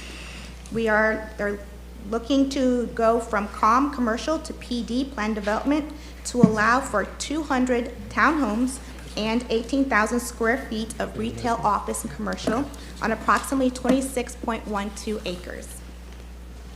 The location is the northeast intersection of US 301 and Roanoke River Way.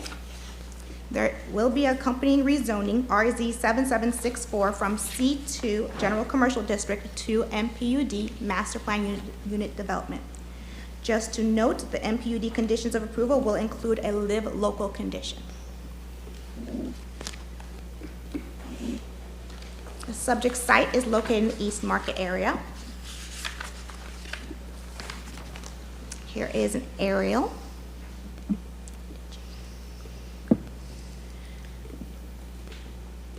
Quick context map. To the east, we have Two Rivers, and to the north, we have Cobblestone, as well as Deer Springs and PUD.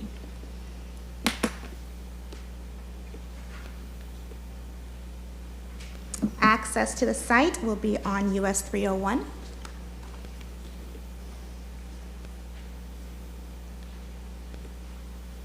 There are portions of Category 2 wetlands on the property.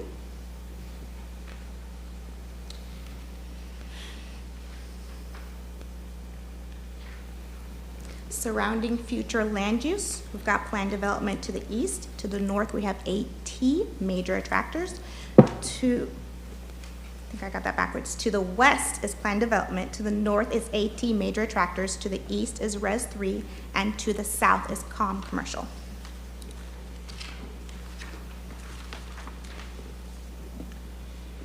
As mentioned before, the existing future land use is commercial.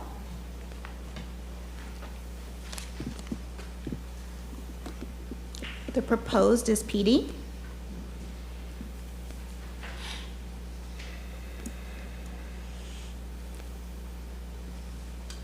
The proposed amendment is consistent with the following comprehensive plan policies. Policy Flu 161, commercial development. Policy Flu 163, transitional land uses, as well as Policy Flu 814, the East Market Area Establishment. And with that, staff recommend the local planning agency find the proposed amendment consistent with the comprehensive plan and recommend approval to the Board of County Commissioners. I will be happy to answer your questions. Okay, is there any questions up here? Is the applicant present?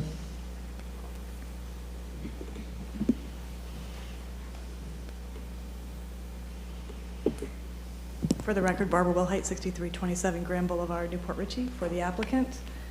Thank you for that very good presentation. This property is already allowed to have residential uses on it under Live Local. This project will take that, the ability to do that, and now it will be platted townhomes. So this is definitely an improvement. Today, if you try to get a COM land use designation on this property, it does not fit with the comprehensive plan, so it wouldn't be allowed. It's old, but we intend to do townhomes, platted townhomes in a small commercial area to serve the residential that's down that road. To our east is a KB Homes, single-family detached. So you have a classic land use pattern of single-family detached, single-family attached townhomes, and then a small commercial to serve those, to serve those homes. So that was our approach when bringing forth this project. Okay, thank you, Barbara. Any questions up here for Barbara? Okay, is there anybody else here to speak on this item? Okay. A question for Chris on schools. It says right now that Chester Taylor's operating at 133%, will be 136% with the next K through 8 opening in 2029. So is there anything on the horizon quicker to get relief to the elementary school? So a couple things. We're currently negotiating with the Two Rivers folks. Not sure how that's going to wind up. We're also getting ready to rebuild West Zephyr Hills Elementary and completely build a brand new school behind the current school and add capacity to that. And that is projected to be done 2020, probably 2025 or 6. And then potentially when that reopens, my intention might be to rezone those schools, Woodland, West Zephyr Hills Elementary, Chester Taylor, and try to redistribute some of those populations. And then also add a wing to Chester Taylor. Adding a wing won't solve the problem in of itself, but add a wing plus do some rezoning will help us. So that's kind of a couple years. Yes, yes. And then also we're opening the new K-8 on our Kirkland Ranch campus, where the new technical high school is, off of Curly, up in north part of Wesley Chapel, across from Epperson Ranch. That's going to be a magnet.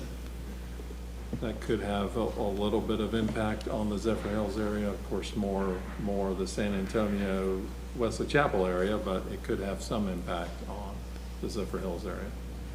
But we'll see come next year when that school opens. Okay. So those are our current plans. Hopefully, we can reach some conclusion with the Two Rivers developer and Well, would that be sooner? I mean, if you came to a deal tomorrow with Two Rivers, I mean, by the time you actually design, plan, and construct a school, that would be another probably 3 years or so. But it sounds like there could be relief in the off 2 years. Yes. Okay. And then if we do reach conclusion with Two Rivers, then we'd potentially I'd like to do a whole campus there, but again, depending on what happens, at least maybe a K-8. And we just have to figure out the timing of that in association with all those other plans. I'm looking at what's the time it would take. We're at comprehensive plan amendment stage with this site, so they're at least a couple of years before they're their burden on the school system Right. to hit. But, yes, I agree, but the, at issue is places like Two Rivers, who's already approved and going, that's coming to Chester Taylor immediately, so. Okay. But long-term, I'm fine with this, but, in the short term, we're working on those plans. Okay. Thank you for checking. Was that a deal killer for the school board? No. Okay. No. No, but I always appreciate everybody checking on that, because that is important. Peter? Help me understand just for one moment here. Two Rivers is more towards Wesley Chapel area, correct? Well, it's kind of the south end of Zephyr Hills, but yes, a little bit toward Wesley Chapel. Three Rivers is more east. I'm sorry, 301 is more east. So 301 is on the eastern boundary of Two Rivers. Two Rivers lies between 301 and Morris Bridge Road. Yeah, I think there was a slide that shows the boundary of Two Rivers in relation to this project. Is it closer, is what you're saying? It's right across the street. It's right on the other side of 301. Yes. Okay. We're looking at a map again, that's all. It's that large swath between 301 and Morris Bridge. So, let me ask this question, maybe I didn't ask the question correctly. Does the 23-24 projected enrollment include what's projected from Two Rivers? No. So what that is a percentage increase based on historical growth at those schools. And when would we expect the load from? That's a flea market. No, that's not the right term. The student body addition from Two Rivers to start hitting the elementary school. It's, well, they got houses in there, so it'll start So in now. next, yeah, in But I mean, the is immediate it, future.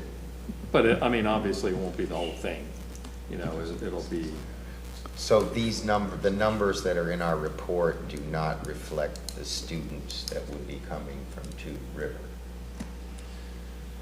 no, but, you know, there's already a lot of growth in Chester Taylor's boundary, you know, along like other developments that are already been going, and so we don't anticipate necessarily I mean, certainly all that's gonna hit, but it's gonna be over several years. Right.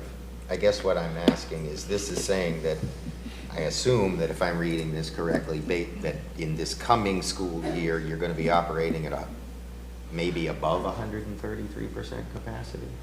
Potentially, depending on the growth. Now, I've projected some growth in there.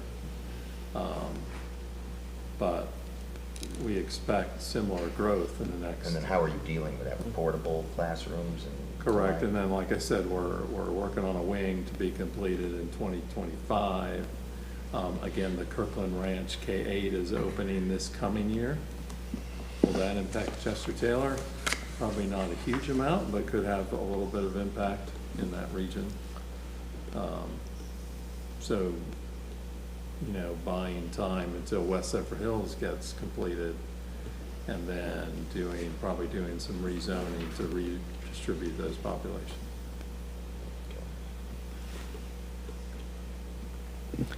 Yeah, I mean, obviously, I think we're fortunate here that this gets brought to light at this point in the process, the Yes. comp plan process in the very beginning, and you're, like you said, it's 2 years out, Yeah. probably at least, but it is an issue that obviously you've got under control and you're looking at, so.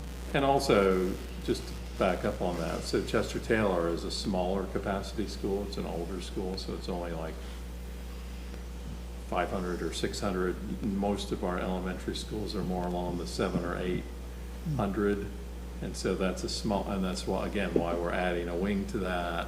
Same with West Zephyr Hills is on the smaller side, so we're adding capacity when we rebuild that one. It won't solve the whole problem, but it solves part of the problem. Well, I'm looking, seems to me that you have an existing problem. Oh, yes, But, we do. and yes, this project might exacerbate that problem, but if you're able to meet the schedules you Yes. discussed, then this project may Correct. not substantially impact that problem. Correct, right, Okay. this particular project. Agree. Okay. So I'll voice my reservations or concerns. I know that Ms. Wellhite she mentioned live local, and so in theory, under the current zoning, that this could be potentially developed into multifamily at a much higher density. But we're also dealing with the current issues of oversaturation of residential to commercial in the county, and all the issues that's creating. So I have some reservations about converting good commercial property that we have over into residential. The other issue too I'm seeing is it looks like the property to the north on the future land use is designated major attractor. Thank you for clarifying that for me.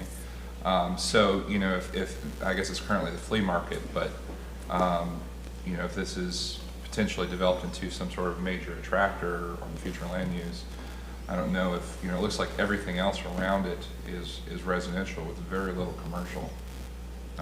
And a lot of future land uses for residential as well, except for this one little spot of commercial. So I don't know if it would be prudent to give up this So if I little could, pocket of commercial. you're missing an analysis in your staff report.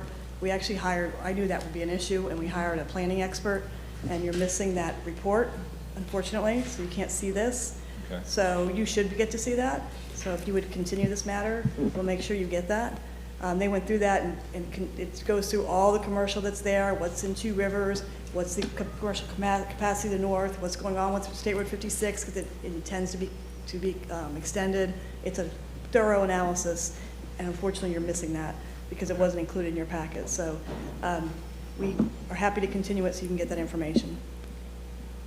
Yeah, I personally like to see that. I think that's, because, you do bring a good point. This potentially will cause it to be a lower density that would potentially could be used under live local. Yeah, we're about 10 units per acre, and live local would allow 24 units per acre as in garden, multi-story, multi-family. So, this provides the platted townhomes fee simple ownership that the board wants, but I do understand the question of what's going on in this area regarding office and commercial, and I think you'll find all those answers in this very detailed report that we did. Based on the decision of the commission on Tuesday, is live local an imminent threat? Ms. Blair? Well, we have to wait for a bona fide real live local application before we file any suit. So it's basically in the developer's court right now. To anyone who wants to challenge the county on that by submitting that application will trigger that. I guess I'm asking from a more practical standpoint. If the owner developer were to come in and say, well, I'm going to develop at the maximum intensity under live local, and then you file for this declaratory action, what's the estimated time they'd be tied up in litigation while all that gets figured out? A couple of years, probably. Yeah, I'm not threatening. I'm not threatening live local. Right. I'm not threatening live local. I have a report that justifies. I'm not saying you're threatening. I'm saying that live local is an I'm just saying imminent live threat. local people have approached. We started this project well before live local. We've actually been at this for a while. This report that you don't have is dated March of 2023. It took like 4 months to put together. It has a lot of analysis in it with what's going on in that area. It answers your questions exactly and your concern exactly. I had the same concern when I brought this project forward. We don't just take commercial and make it residential in this county without looking at it very specifically. Well, and also considering the surrounding area, it doesn't look like there's a ton of commercial opportunities. Well, that major attractor, the AT will become a commercial mixed-use project. Right, It's at, 56 is going to be extended. It's already, DOT's already working on it. So that won't be an intersection that's just, a three-legged intersection. It'll be four-legged, and that property will be where the commercial goes. And this property is off of that intersection quite a bit to the south. But I'm happy to, we have an MPUD. The MPUD's got to catch up anyhow, so we don't have to rush this land use amendment. It was ready to go. Staff works hard to get these things moved forward. So we're happy to continue it. And so you can take a look at that report and make sure you're comfortable. Would you be amenable to continuing it to the companion I can do a time uncertain, and then I will bring it forward with the MPUD. I think, how many acres do we have? Make sure it's not large scale, right? It's 30. Okay, it's small scale, so we can bring them back together. It's fine. Okay. I appreciate staff. Like I said, they want to move their stuff forward, and that's why it's here today. But happy to continue to a date uncertain so we can bring them back together, and you can have all the information as well as that analysis that we did. Yeah, I'm not a big fan of kicking the can either, but if it's amenable to you guys. It's fine. It won't hurt the project. So I'd make a motion that we continue to date uncertain. That's Okay, fine. is there a second? I'll second. A motion and a second to continue to date uncertain. All in favor? Aye. Aye. Opposed? Motion carries. Wait, I'm going to vote negative on that one. Because so often we kick this can down the road, going to kind of rehash the whole situation out, so that's why I'm voting no on it. Okay. Very good. PC 17.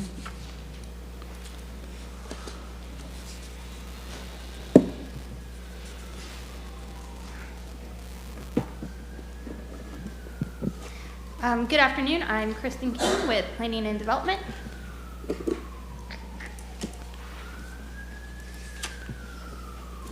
I'm here to talk to you today about a comprehensive plan amendment, PDD 24-0007. This is CPAS 2316, Chancey Road Townhomes 2, CPAS 2. This is a comprehensive plan amendment. If you feel like you are having deja vu reading these documents, that's because last year you actually approved this. We are currently asking, the applicant's asking it to go from Res 6 to Res 9. They're looking to develop 158 townhomes on approximately 30.26 acres on the southeast intersection of Chancey Road and Diana Drive. This was actually adopted on September 20th of 2022 to go from Res 3 to Res 6. The 158 townhomes is actually a deed restriction. What happened is that there is a Category 3 wetland on this property, and that wetland actually delineated larger than expected. So they don't have the capacity for the 158 townhomes. This is the current site location. It is in the South Market area. It is also in an urban service expansion area. This is an aerial map that you can see surrounding areas. This is the context map. You can see that this property is currently sitting in the urban service expansion area, and it is also surrounded by an urban concentration area. The access to this road is the access to this property is going to be on Chancey Road, which is a 2-lane county-maintained collector road with approximately 120 feet of right-of-way. That right there, you can see the Category 3 wetland. This is the surrounding future land use.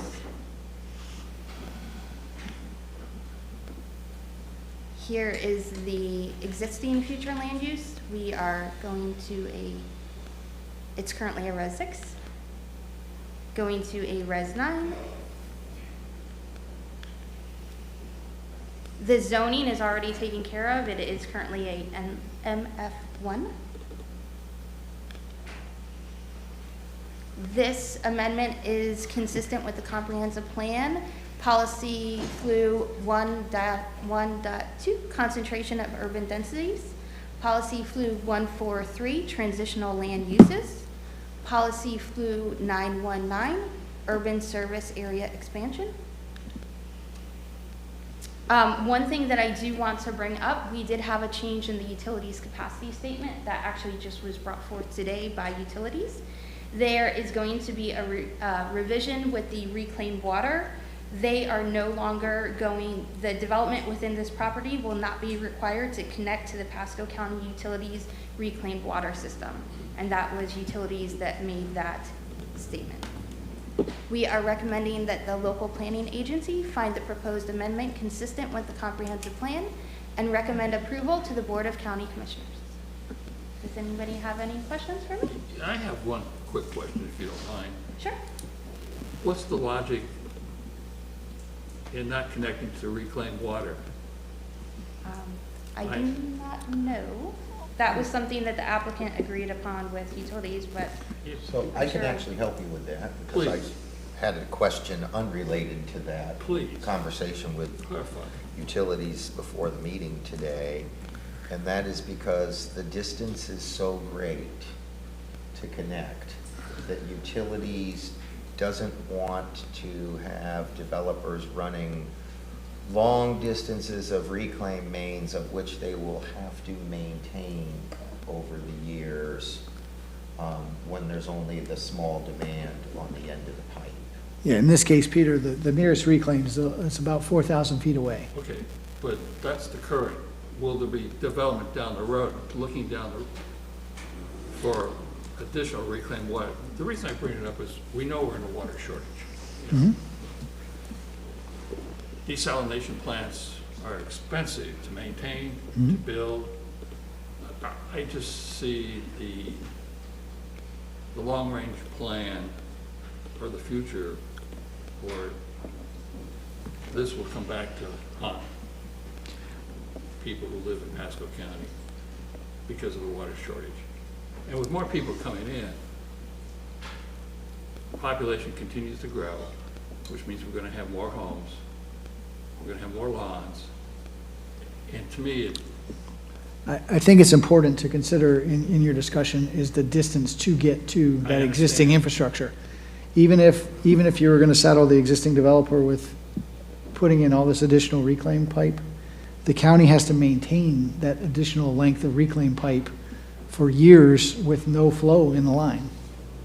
So it becomes not only a burden on the developer, but also on the county itself. It's a constant conundrum to deal with when you're extending utilities. For instance, we may know that in the future, we could have 10,000 new homes in the area, but we're only gonna get 1,000 today. So do we go and we build an 8-inch pipe to deal with 1,000 homes, or do we build a 24-inch pipe to deal with 10,000 future homes that may be decades before they get there?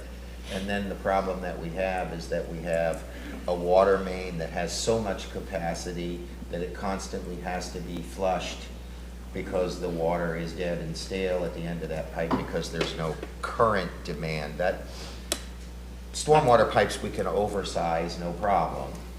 But when we're talking about pressurized utilities, that's the constant conundrum that you have to deal with. And I understand your point. Is that still a problem with reclaimed water, though? I mean, do you have to flush those lines just the same? No, but the problem is you still have to keep that line pressurized, okay? So that takes constant power and pumping to keep that line pressurized. It's constant cost to operate that main when you may not have the demand to support the operation and maintenance cost of that main. For this particular case, this is probably moot. This is a comp plan amendment.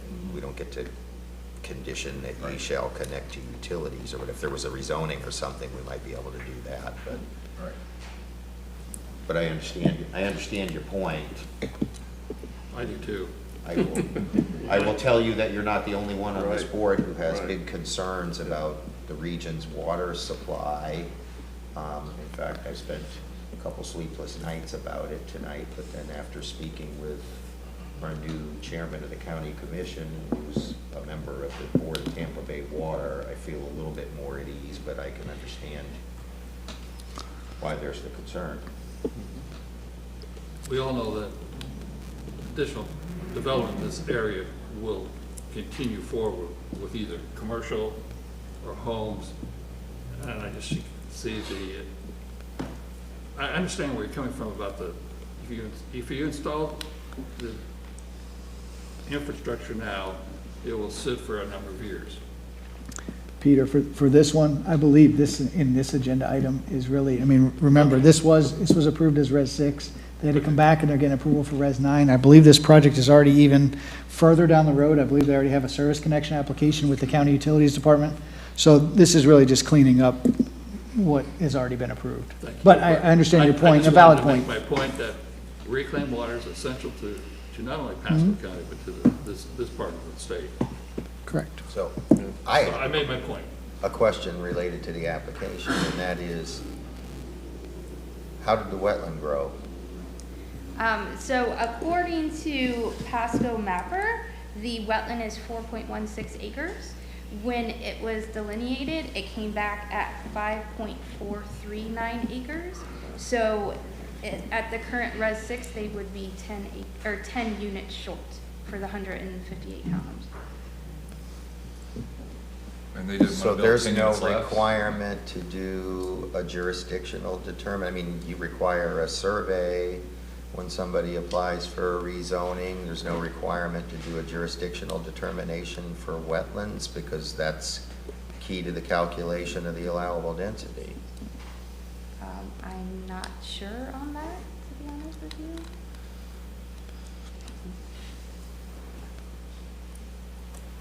Is there someone that is? Barbara, Terry, does anybody want to? This is Terry, over here. The question is whether or not we require a jurisdictional delineation at the time of a future land use map amendment or at zoning? Correct, that's the question, yes. At zoning. So what we're seeing is, okay, we're hearing that it sounds like that during the entitlement phase, they made a guesstimate of how many wetlands to estimate the amount of entitlements that they could get, but then it turns out in reality that they don't actually have that entitlement because the wetlands are larger. And so I'm asking, there's no requirement for them to actually do a determination at the time of rezoning, and in some ways, I'm gonna say that's a little unfair to the Planning Commission and to the Board of Commissioners, because if we knew wetlands were bigger, we might have had a different decision when the original case was heard. Mr. Chairman, my understanding. I'm not the chairman. My understanding of the way the development review process works is that if there is a limiting factor, such as a larger wetland, it's simply going to contain and cause the technical documents like the site plans and the engineering documents to respond to that. So the land use is, if the land use is appropriate for residential, the residential land use is applied on the property. And then as entitlements are identified, we determine what quantities maximum quantities, let's say, everyone is comfortable with. And then as the site plans come in and they try to fit those entitlements on the property, once all the various constraints are considered, it shakes out to what it's going to, into what is ultimately going to be built. So at that point, the wetland delineations are going to play a much greater role in the site planning phases than if you're Okay, but I identifying guess, so what future I'm land use. asking is, and I understand that exactly, but so then their response to that is, well, then I'll just come and ask for more density. Yeah. Going from Res 6 to Res 9, and although I understand there's a recorded deed restriction, if this would have happened on a property where there wasn't a recorded deed restriction, would be offering to give them 50% more density because they made a mistake. But I don't think, unless I'm wrong, they're not asking for any more units. They're just asking, I mean, I guess technically Like I they're said, asking for higher density. In this particular case, we're fortunate in that there's a deed restriction recorded Correct. that limits the number of Units. so they won't actually achieve 9 units to the acre. But had this been in another property where there wasn't, I'm not looking particularly at this case, I'm looking to the future, or are there other ones out here that the same possibility exists? And do we want to get in the habit of saying, well, we're sorry that you didn't do your homework on the front end. Here, we'll just give you some more density to make it all better later. So Barbara Wilhite, 6327 Grand Boulevard for the applicant. Haven't had this situation in 27 years, either time of the county or, so I don't think this is a habit. I think this is just a circumstance that happened. The zoning, the MF1 zoning has a deed restriction, 158 units. So this is a request for a comprehensive plan amendment to make that consistent. This is not the rule, this is just something that happened. And don't get me it does wrong, not change the density. I'm not opposed to this project, Barbara. What I'm looking at is, I think this is a horrible precedent to set for other developers. I mean, if you're serious about developing in this county, then you have the obligation to go do some due diligence, and I can tell you that the cost to go delineate 5 acres of wetland is probably chump change if you can afford to build 158 multifamily. And it's not cheap to bring this back to the board either, so. Right. Exactly. Right. Well, we understand all that. It certainly. Well, you've also got I mean, Chris, you could probably chime in a little further here on this too, but I mean, you've also got the process of sending environmental scientists out there to flag where he thinks it is versus going through the whole process with SwiftMud and getting that formal determination and that approval done, so. Sure, but we do them all the time, Yeah. and I know some environmental scientists are better than others, but I don't see flags move by hundreds of feet when I go out there. They move by a foot or 2 feet. I apologize for bringing up the issue of reclaimed water. I have a passion for it, but I guess my passion is my passion's still there. See, if they put in a well and don't use reclaim, they probably could get less wetlands on their site. I'm not, I don't have a dog in the fight on wetlands. I have a dog in the fight on reclaimed water. I'm only kidding. In my experience, this is kind of an anomalous situation, because typically a developer would look at the preliminary wetland condition and look at that. So this is, to Barbara's point, this is fairly anomalous. Well, obviously, the concept plan had changed some in order to fit that density on a smaller piece of dirt, I guess. So what, I mean, would the applicant consider shaving off 10 units in order to fit the same density? So they have full construction plans in, property's under contract, so this would hurt this property owner. And it doesn't, yes, it happened, and we're here, there's a fix for it. Doesn't change the density it's approved, doesn't change what's approved under the zoning, and we're just asking for the fix, so we don't hurt the property owner. And just what it comes down to. And there is a deed restriction on the property? There is, it cannot be changed, so ultimately doesn't change those units. If there weren't a deed restriction, I'd feel a lot differently, but it's Exactly.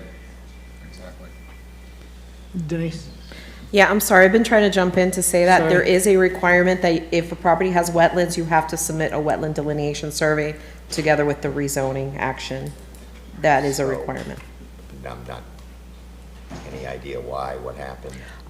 The only thing that I can think of with this one is that originally this was an MPUD rezoning application, and it was transferred to a Euclidean, so there may have been, I'm trying to look through the record to see if I could find the wetland delineation. But you're saying under the normal circumstances? Correct. The application specifically, I will read it verbatim. Proposed use development, 2 signed and sealed boundary survey, legal descriptions and sketches, or property survey by a registered surveyor, including wetland, if any, delineation to be submitted at time of application. That is a requirement of a rezoning application. Okay.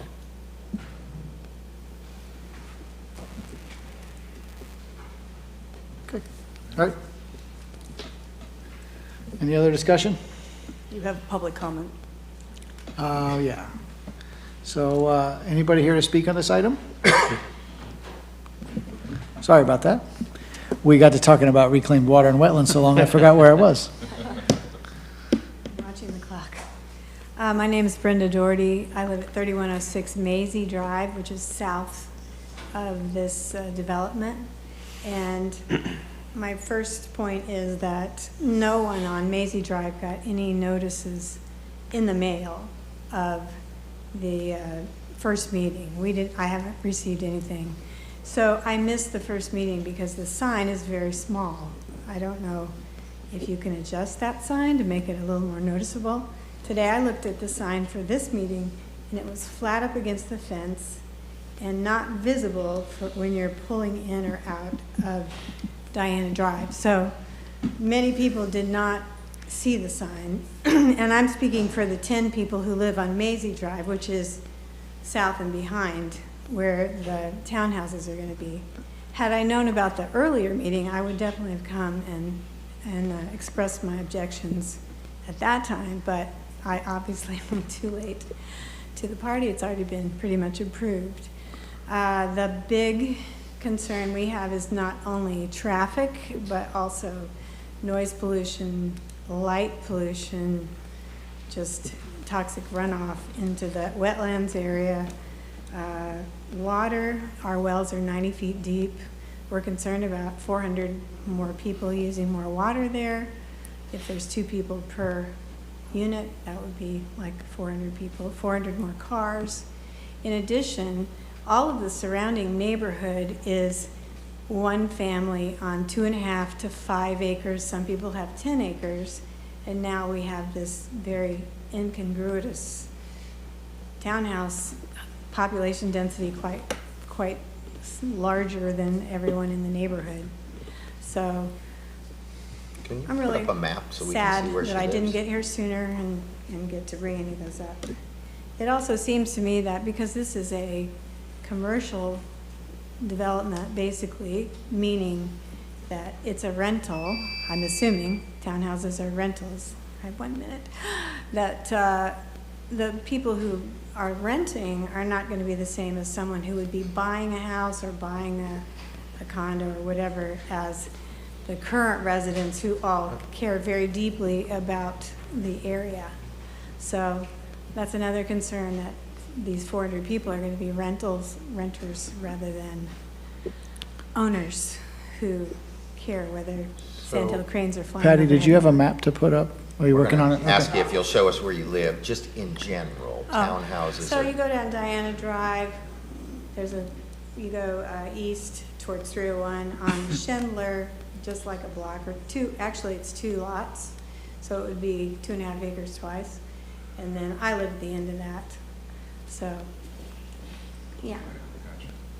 It's hard to So, believe. just because they're attached units, Yes. townhouses, they're generally platted.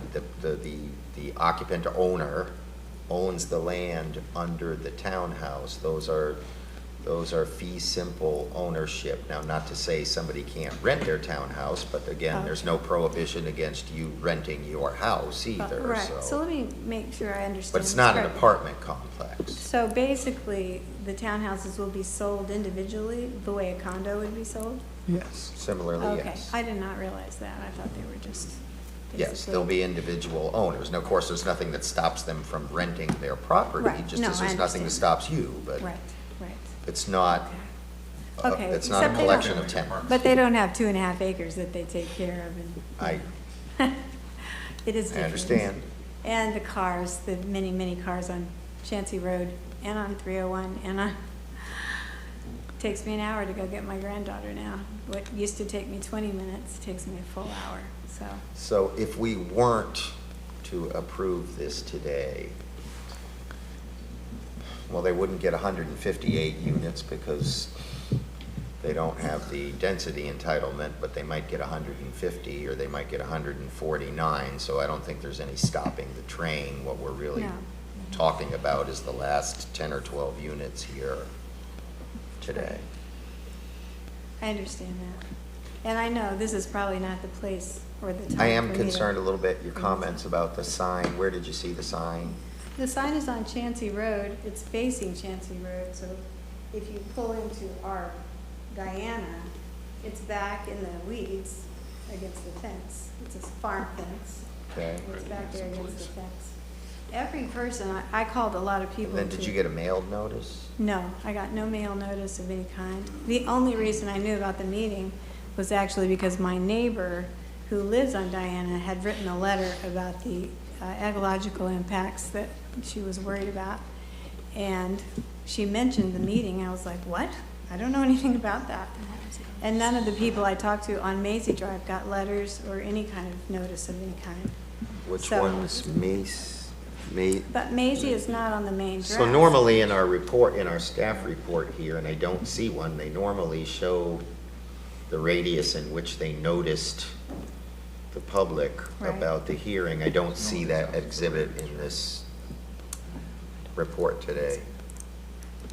Well, I was disappointed. I didn't get any notice for any meeting, Certainly not should be even, not the within one prior that was the planning one or whatever that was. And the people I talked to today, none of them had notices. So, In fact, I found out about the whole development off of Facebook. Someone sent me a Facebook map, and I was like, what? I don't know anything about this. And of course, that was already past the meeting, the September meeting, so it's too late for me to do anything, to come and voice my opinion. Denise, do you have information on the notices that went out, or? That was handled by Miss Kristen King, so she should have that information. I don't see it in the working file. yeah, normally there's an exhibit that shows the radius in which they sent out the notices. I did not catch that. This is my first one I didn't really. So, are you able to measure a distance on that, Denise? I mean, is Maisie Drive within 500 or 1,000? I don't know, what's the noticing distance on this? 500 because it's Res 6? That's correct, so I will do a. So Maisie's probably beyond the 500. It may well be, but it will affect our water, it will affect our drainage and so on. Well, this is going to be on public utilities? All right, so that's not an effect on your well. Well, it depends. Depends on how they set up their drainage and whether they drain water that normally would come downhill to our properties. But I don't know, I'm not a scientist, I'm just a homeowner, Sure. you know. Okay, well, I'm I think the actually engineer's a sitting there retired in the West Upper front, Hills so. Elementary teacher. So the noticing would pick up at least 4 parcels on Maisie Drive. Okay, we didn't, It- no one that I If you, spoke if to- you live at the end of Maisie Drive, you would have been noticed on this one. I live right at the intersection of Schindler. It's all just a slight. No, that's out of that, so it would have picked up 3211 Maisie Drive as a person. It would have picked up 3221. I guess this is called Dry Branch Street is the physical address because there's Yes. a road in the back. I live in the back. It would have also picked up 3207, but it would have not picked up anyone at the intersection of Schindler and Maisie because that would have been beyond the 500-foot notification. Okay. I understand. Everyone The on my street commissioners is on heartbroken. Tuesday asked about signs as well. I'm hoping that, I didn't hear a definitive answer to that on Tuesday as to when the new signs are. This is something that's been talked about now for more than a year. I don't understand what the holdup is in getting the signs, a larger sign. Right now, 24 by 36, if I'm driving 50 miles an hour, there's no way I could see a 1-inch high letter written on a 24 by 36 sign. It's unfair to the population. The other issue is that the print on the signs is very light. Yes, Right, I that's correct. understand that, Extremely and light. there was some direction to get larger signs, and I don't understand what's the holdup to get the larger signs, because I know if I need a sign, I can call the sign shop and I'll have it in a week. So I don't understand what the problem is. But Thank you. I see this, it's constant with the public that I didn't see the signs. I follow the Facebook group. There's constant banter on the Facebook group about the signs. That's something that we really need to work faster to correct. Thank you. Very good, thank you for coming out.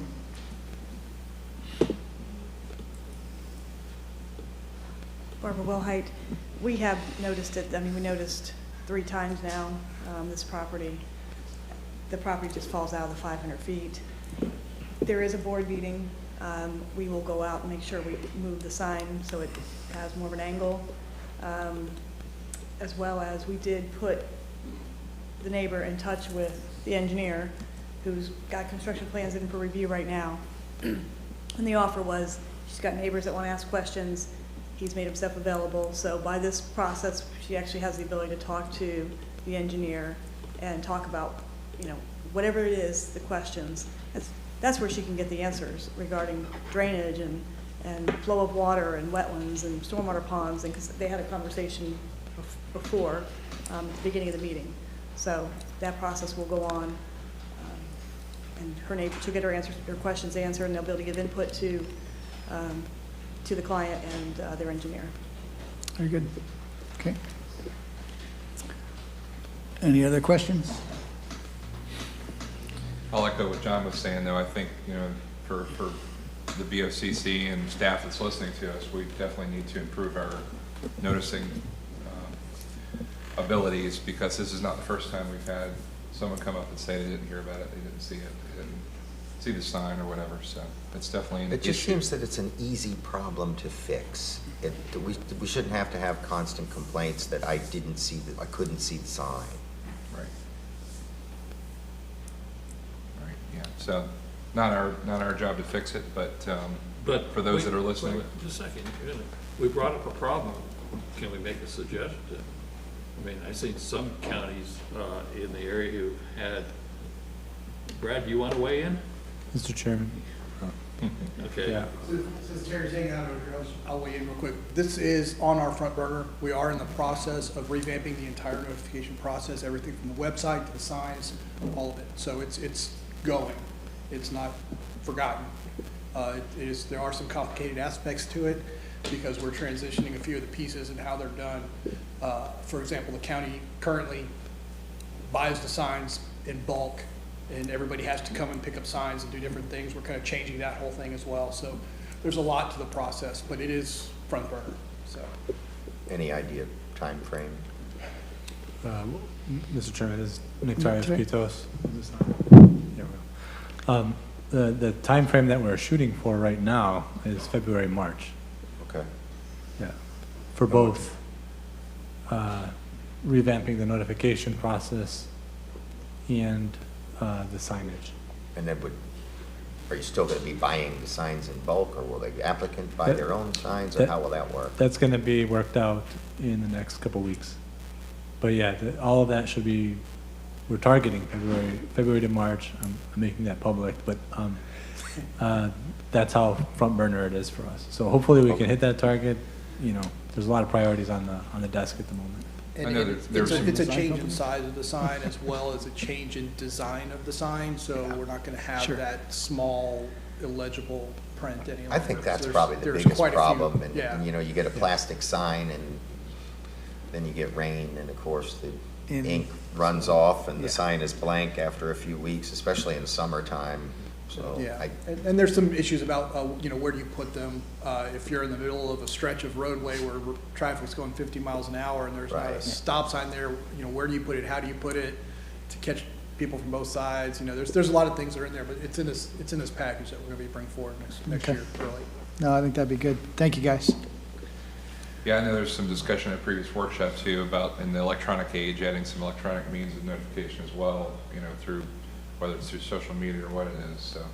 Because we're a little bit archaic, I think, in some of the things that we do, you know. There's still notifications in the newspaper, which we know doesn't have the greatest readership compared to what it used to, so. What newspapers? All right, is there a motion? this is number It's PC 17. 17. Sorry, I'm having a hard time keeping with the program today. Right. Yes, I will move to approve item PC 17. I'll second that. All right, motion and a second. Any other discussion? All in favor? Aye. Aye. Aye. Opposed? Motion carries. All right. Last one, maybe? PC 19? 20 minutes, huh? We approved that. And the consent.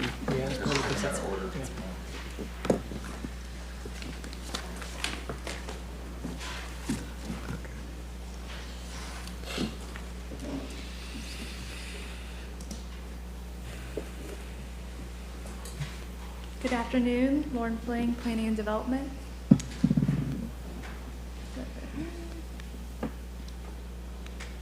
The item before you is PDD 240038, a small-scale comprehensive amendment titled SAV Old Pasco Townhomes, CPAS 2320. The Can you applicant is pull the mic proposing- closer? The Yeah. audience is saying they can't hear. Okay. The applicant is proposing a small-scale comprehensive plan amendment from Res 3 to Res 9 on approximately 18.36 acres of real property. The intent of this amendment is to allow for the development of 106 platted homes at 29319 Hadlock Drive. This amendment would amend map 2-15, sheet 14, and map 2-13 rural areas to remove the subject property from the rural neighborhood protection area 4, and an accompanying NPUD will be filed at a later date. The subject site is within the South Market area. It's also within the rural neighborhood protection area 4 and the urban service expansion area. This is an aerial of the property.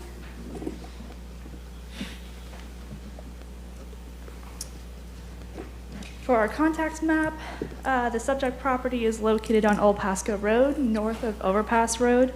It is located within the urban service expansion area, which is the dashed area on this map.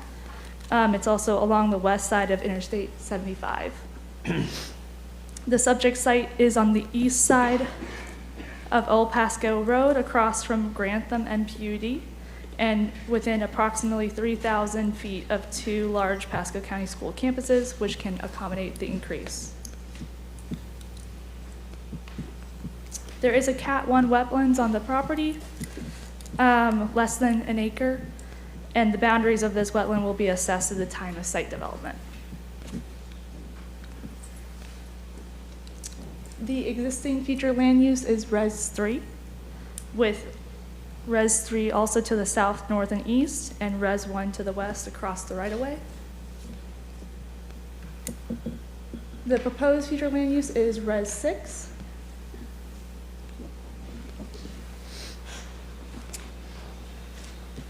The Planning and Development Department is recommending removal of this property from the Rural Neighborhood Protection Area 4 to better align with the intent of the urban service expansion area, which is to become a focal point of higher density development within Pasco County.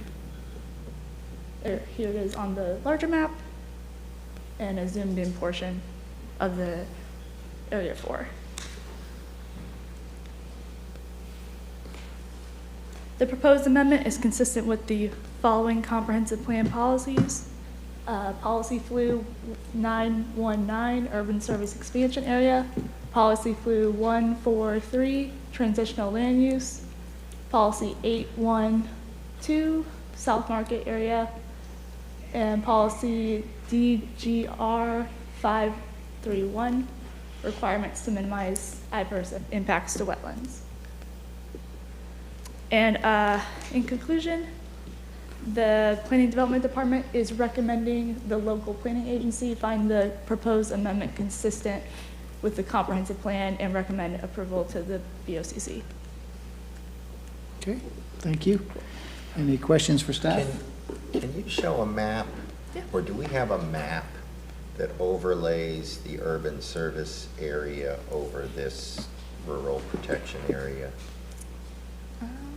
Trying to figure out the two, that There's a big overlap. I don't have a map. I'm trying to of figure both. out how we We're- have an we're gonna bring it up. overlap Yeah, of we can- urban service over Yeah, rural protection. there's a lot That- of mixing there, so. It's 20, This is exactly what they complain about, so. Yeah.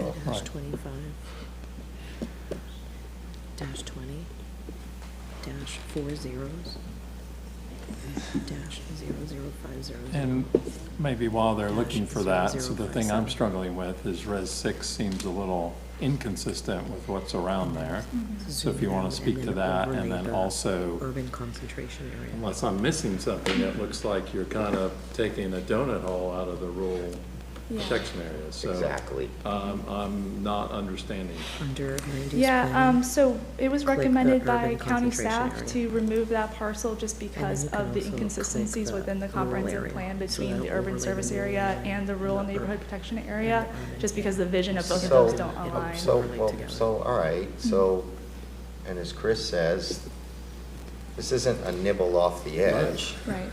And I will tell you that I think it was Mr. Riley here a month or two ago that said, you know, today we nibble off the edge here and we nibble off, don't worry, it's just 5 acres here and 3 acres here. Next thing it's 10 acres and 20 acres. And now we want to take it out of the middle. So where does it stop? Where is the area protected? So this is Barbara Bullhite, 6327 Grand Boulevard, so obviously this is my expertise. I did the comp plan that put this rural area, protection area into the comp plan in 2006. What happens, this is what happens when you don't update your comp plan since 2006. So in 2006, you put the rural protection area in there. As time went on, the county decided this should be an urban service area. It is an urban service area. The problem is the maps haven't been updated, so it's both. Not this property owner's problem, this is a problem with the comp plan. We're not changing anything other than fixing this. Apparently have to do it piece by piece until we update our comp plan. But this is an urban service area. This area is planned to change. This is a 4-lane road. These are townhomes, 106 townhomes on what will be a 4-lane facility. It is the proper planning. When you look at the fact that it was designated urban service area, we're talking about an area in between what will be a 4-lane road and an interstate, which is a parallel road to the interstate. It's an area that's not going to look like it. It does. You know, you had Grantham Ranch to the north that came in and did single family, so. So Barbara, that may be, overpass and interchange I to the understand south. the argument. What I'm not hearing answered is, so where does it stop? Does it stop at Old Pasco, the boundary of the 4-lane road? So is everybody west of Old Pasco, are they safe, or is this supposed to go up and down I-75 until we just chew out that whole section? It's the boundary of the urban service area that overlaid on top of the rural protection area, and that boundary is Old Pasco Road. So can you give us maybe a little history? So there's a rural protection area, and then how did an urban service area get superimposed on top of it? I'm not saying we did anything wrong, I'm trying to understand how this happened. The Board of County Commissioners decided they designated an urban service area. So 2006, leading up to 2006, it was decided to put into the comprehensive plan rural areas. That was done in 2006. We have 4 rural areas. Then comes along 2008 ULI report. ULI comes in and says, okay, great progress in 2006, but we recommend you go down and change to market areas. So you start even further planning the county into market areas. And when this area was looked at between the interstate and Old Pasco Road, it was decided that it would be in the South Market area together with the urban concentration area. So that was the effort that took place in 2010. Why nobody cleaned up this map, so we didn't have to be here talking about this map? I don't know. Probably because it was in 2010 it was piecemeal, and they came in and did the urban service area, market areas, and it wasn't a total update of the comp plan, which we're now going through now. So that's how that happened. It was an implementation of the 2008 ULI report that put these market areas in place, and the board adopted this as an urban concentration area. It has mobility fees for urban. It is for urban development. It's got all the policies for urban, and this is right in line with that. So, and I have to say, at least Grantham Ranch, they didn't fix the map. This one staff said, maybe it was even the attorney's office, probably, said you can't have both and fix the map. Can we zoom the map out so we can, what's the extent of the urban service area over the rural protection area? And then my question is probably better answered by Terry. Is it better that all this, if this is the way it's going to be, then don't you do it in one fell swoop and rather than on a parcel by parcel basis? It just seems very unfair to the people in that area. They don't know what to expect. Am I rural or am I urban? The hatch. Yeah, it's the hatched area. Yeah, it's the hatched area. The hatched area is the USA? Well, it's actually the expansion area, not the urban service area. It's an expansion to the urban concentration area. So we're expanding the urban area over the rural protection area. That piece, Right. along 75. And part of the problem that I think Laura mentioned is that you have conflicting policies. You have an entire policy series talking about the urban concentration area. Then you have a policy series that addresses the rural neighborhood protection area. So you have an inherent conflict on how you're going to go forward with development on this property. So if you take it out of the rural area, you can then follow the urban service area development criteria. Mr. Chairman, the intent, the most recent intent that the board has expressed is the urban expansion boundary that you're seeing on the overhead. And what's supposed to happen is, as development comes in, this turns from a crosshatch to red. The red color starts to fill in that shade that you're seeing on the map. But if we take a step back and think about for a minute, a lot of the geography that's in this expansion area right here at I-75 and 52, let's say, and going south in Old Pasco, has only recently been heating up in terms of the development potential. So your Gateway Hub, for example, on the northwest corner of 52 and 75, recently came in with revised plans to develop that property. Pasco Town Center on the southeast corner of the interstate also recently came in with revised plans. They broke ground now a couple weeks ago. And so we're Overpass Interchange recently came in, a year or so ago.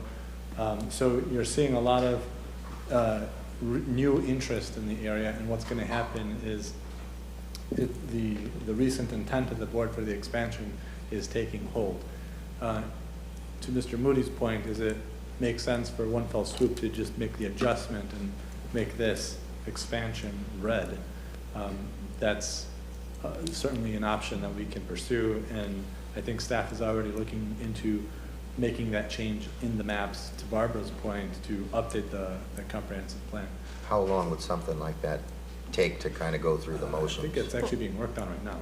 I have been told there's someone in your department that's working on it, but I'm not quite sure where they are on it. But it would be a comp plan amendment like anything else. It would require coming here, going to the board, being transmitted to Tallahassee and back. You could do the entire area at one time.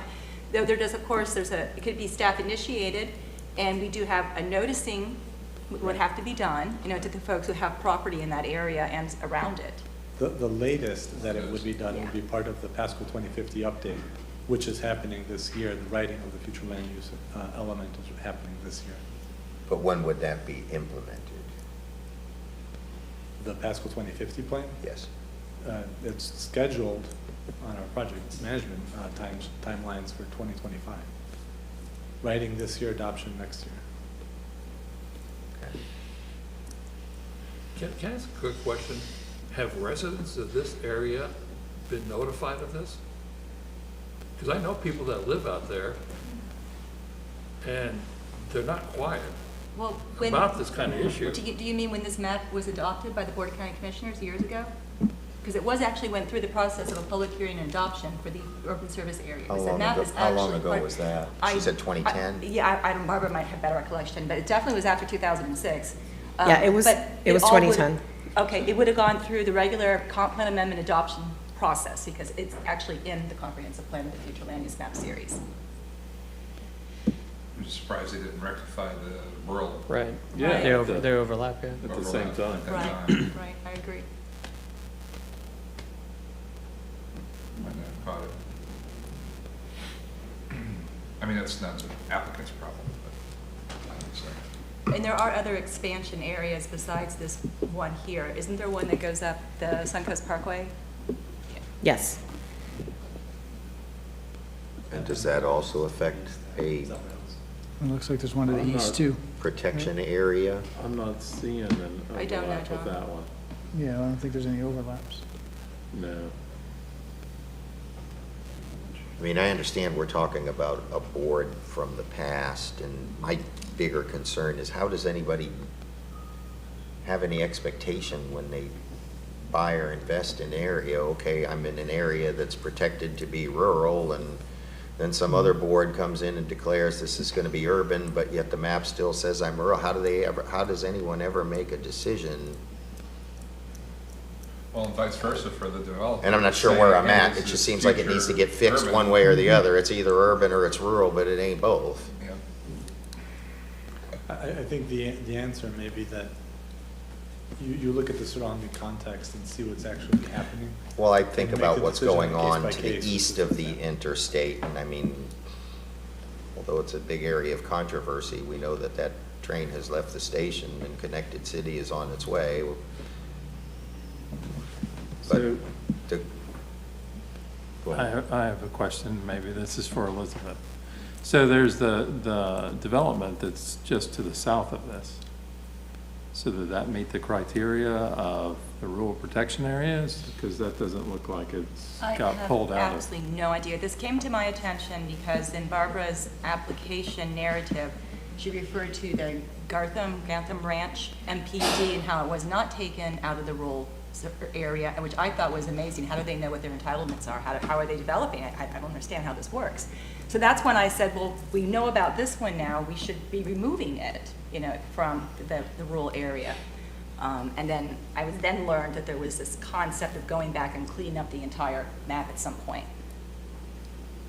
Because just to the south, there's a whole, there's a whole development across the Right street from across the from your school. school. Yeah, Yep. that's MPUD, and unless Res 3 is okay, I don't know. That's what I was. I have no idea how okay. it went through that planning process without someone saying, what is this? What's going on here? The policies in the comprehensive plan for the rural neighborhood protection area are slightly different from the policies associated with the rural transition area, the rural character area, which is all the way near Hudson, and then the northeast rural area, which is the traditional rural area that most people think about. And I So believe the what policy policies, provisions. what provisions and policies that are associated with the protection area would inhibit the development on the property? What obstacles do they come up against because of the designation of protection area? Well, there are policy provisions, I don't know them off the top of my head, but there are policy provisions that speak to site planning strategies, things to mitigate the appearance of the development within the rural neighborhood protection area. So it doesn't preclude the development from happening. It just has to have, you know, the appropriate buffering, let's say, and the appropriate mitigation for transitioning that development or making it match the local context. In this case, as was previously mentioned, Old Pasco Road is definitely a strong boundary line between where the urban service area will be and where the rural neighborhood protection areas will be. The east side of the road is much different in character than the vast majority of the west side of what's on west of Old Pasco Road. So could it continue existing within the urban service area? I think it's cleaner to actually just simply remove it from the. Are there vision roads, other vision roads that bisect that rural protection area? What I'm seeing is today the boundary might be Old Pasco Road, then somebody comes in and decides that this road is now the new boundary, and we keep creeping and creeping and creeping based on somebody's vision of a roadway. That's mostly wetland in that area right there. That's south of CPAD. Can you make the rural layer see-through? Transparent.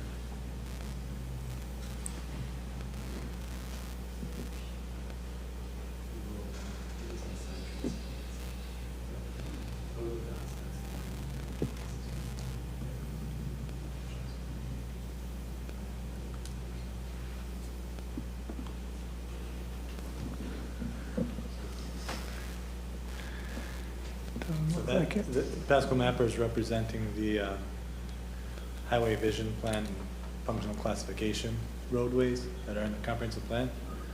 And it looks like the answer is no. There are not other vision roads that will bisect or crisscross this that will create new boundaries. All right, so Old Pasco could be relied on as a firm boundary? Yes. And do we know what they propose? They want to go to Res 6. Is this townhomes, apartments? There's 106 plotted townhomes. Okay, so then I won't ask the question, can we design townhomes to fit in rural character? That's a stupid question. Well, that's why I was struggling with this one. Make it look like barns.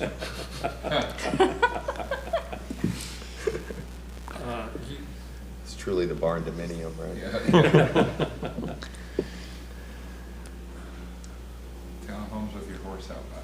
Okay, any other questions for staff? I think there's somebody here in opposition, and then we still haven't heard from the applicant. Well, the applicant first, right? Is the applicant present? Does the applicant want to come up? Yeah, Barbara spoke. Okay, well, I know you provided your feedback, but I didn't know if you had anything else, so No, we'll bring up the opposition. yeah, I haven't heard Okay, what they're very going to say, good. so. Okay, if you're here to speak on this item, please come forward, name and address, and just confirm that you've been sworn. Yes, sir. Come on up. Thanks for being patient with us. Thanks for being patient with us. We saved the best for last. Okay. This is Pasco. My name is Dan Wells. I live at 8930 Elkmont Lane, Wesley Chapel, Florida. I have a disability, and so I don't have a very good memory. So I record my... Oh, perfect. I have to do that. Okay. I can't hear very well, and I lost part of my vision. Mm. But can you pull that map back up of that area? Yeah, the zoomed-in map a little bit closer to, is that what you're looking for? No, the area that was in question. Okay. The one that they weren't rezoned.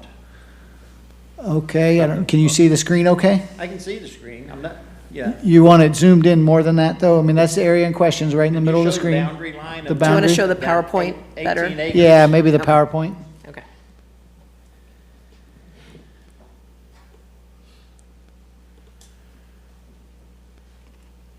That's not it.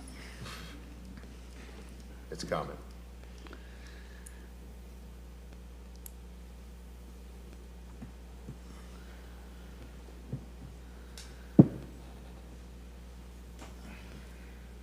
Yep, that's it. There you go. Okay. I bought the property there in 1985. I bought 6.5 acres. Where's your property? Where's your property? Pardon me? Where's your property? At my address, 8930 Elkmont Lane, Wesley Chapel, Is Florida. that just to the north, east, southwest? It's finger pointer ain't working. Yeah, there should be a green. Yeah, just the- This thing? Just push the button? Okay. There you go. You got to hold it.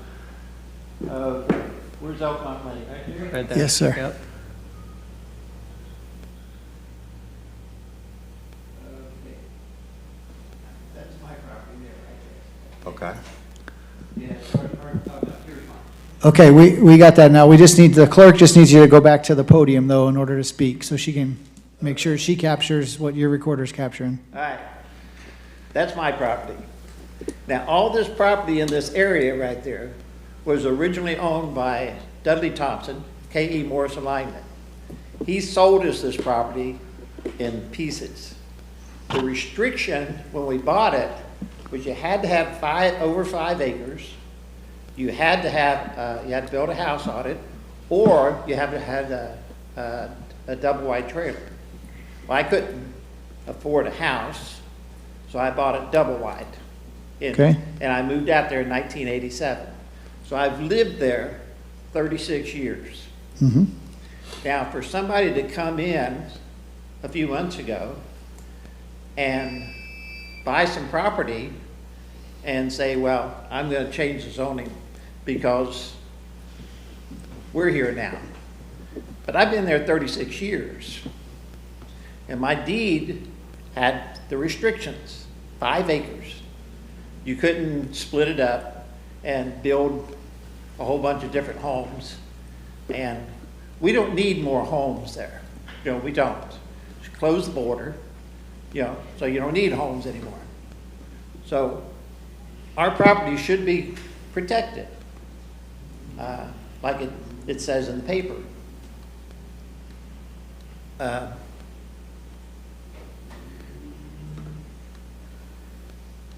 I remembered a whole bunch of things when I came up here, but then I forgot by the time I got here. So You take your time. Your property's, looks like it's a few hundred feet to the southeast. My property is All right. right So there.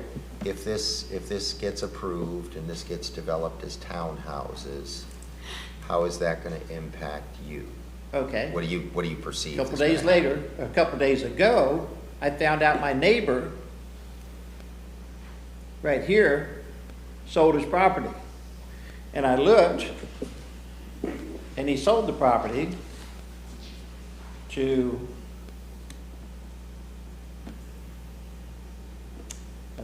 what was that? I had it wrote down. I did write it down. JP Investments? He sold it to LP Investments LLC, right next door to me. And there is no place right here, right next door to me, to do a development. So why would a developer buy that property? And the developer, I looked it up today, and his name isn't even on there. Just JP Investments, but there's no name. Now, I can look up every one of those properties everywhere there and pull it up, and I can tell everybody's name, who owns that property, how much they paid for it, and so on and so forth. This one I can't. What's the name? JP Investments. JP Investments LLC. It's a company out of Montana. Their office is at, or their house, 15136 Peach Orchard Road, Brooksville, Florida, 34614. And they just bought this property in November the 8th of this year. And this is their address for the property that they bought next door to me. Yes, sir, I don't want to cut you off, but I want you to be cognizant of your time. You have 3 minutes, okay? And I think that buzzer's going to go off in a minute. So I need you to focus on what your points are and What I need to understand. understand the issues.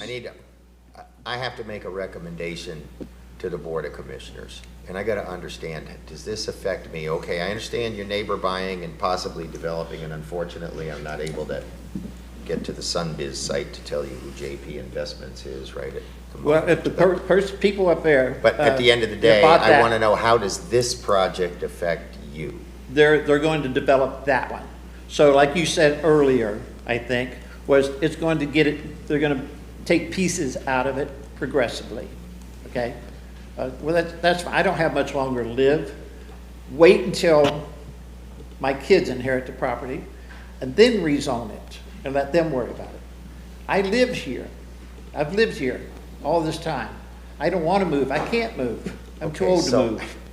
The reason I'm asking you the question that way. Yes, sir.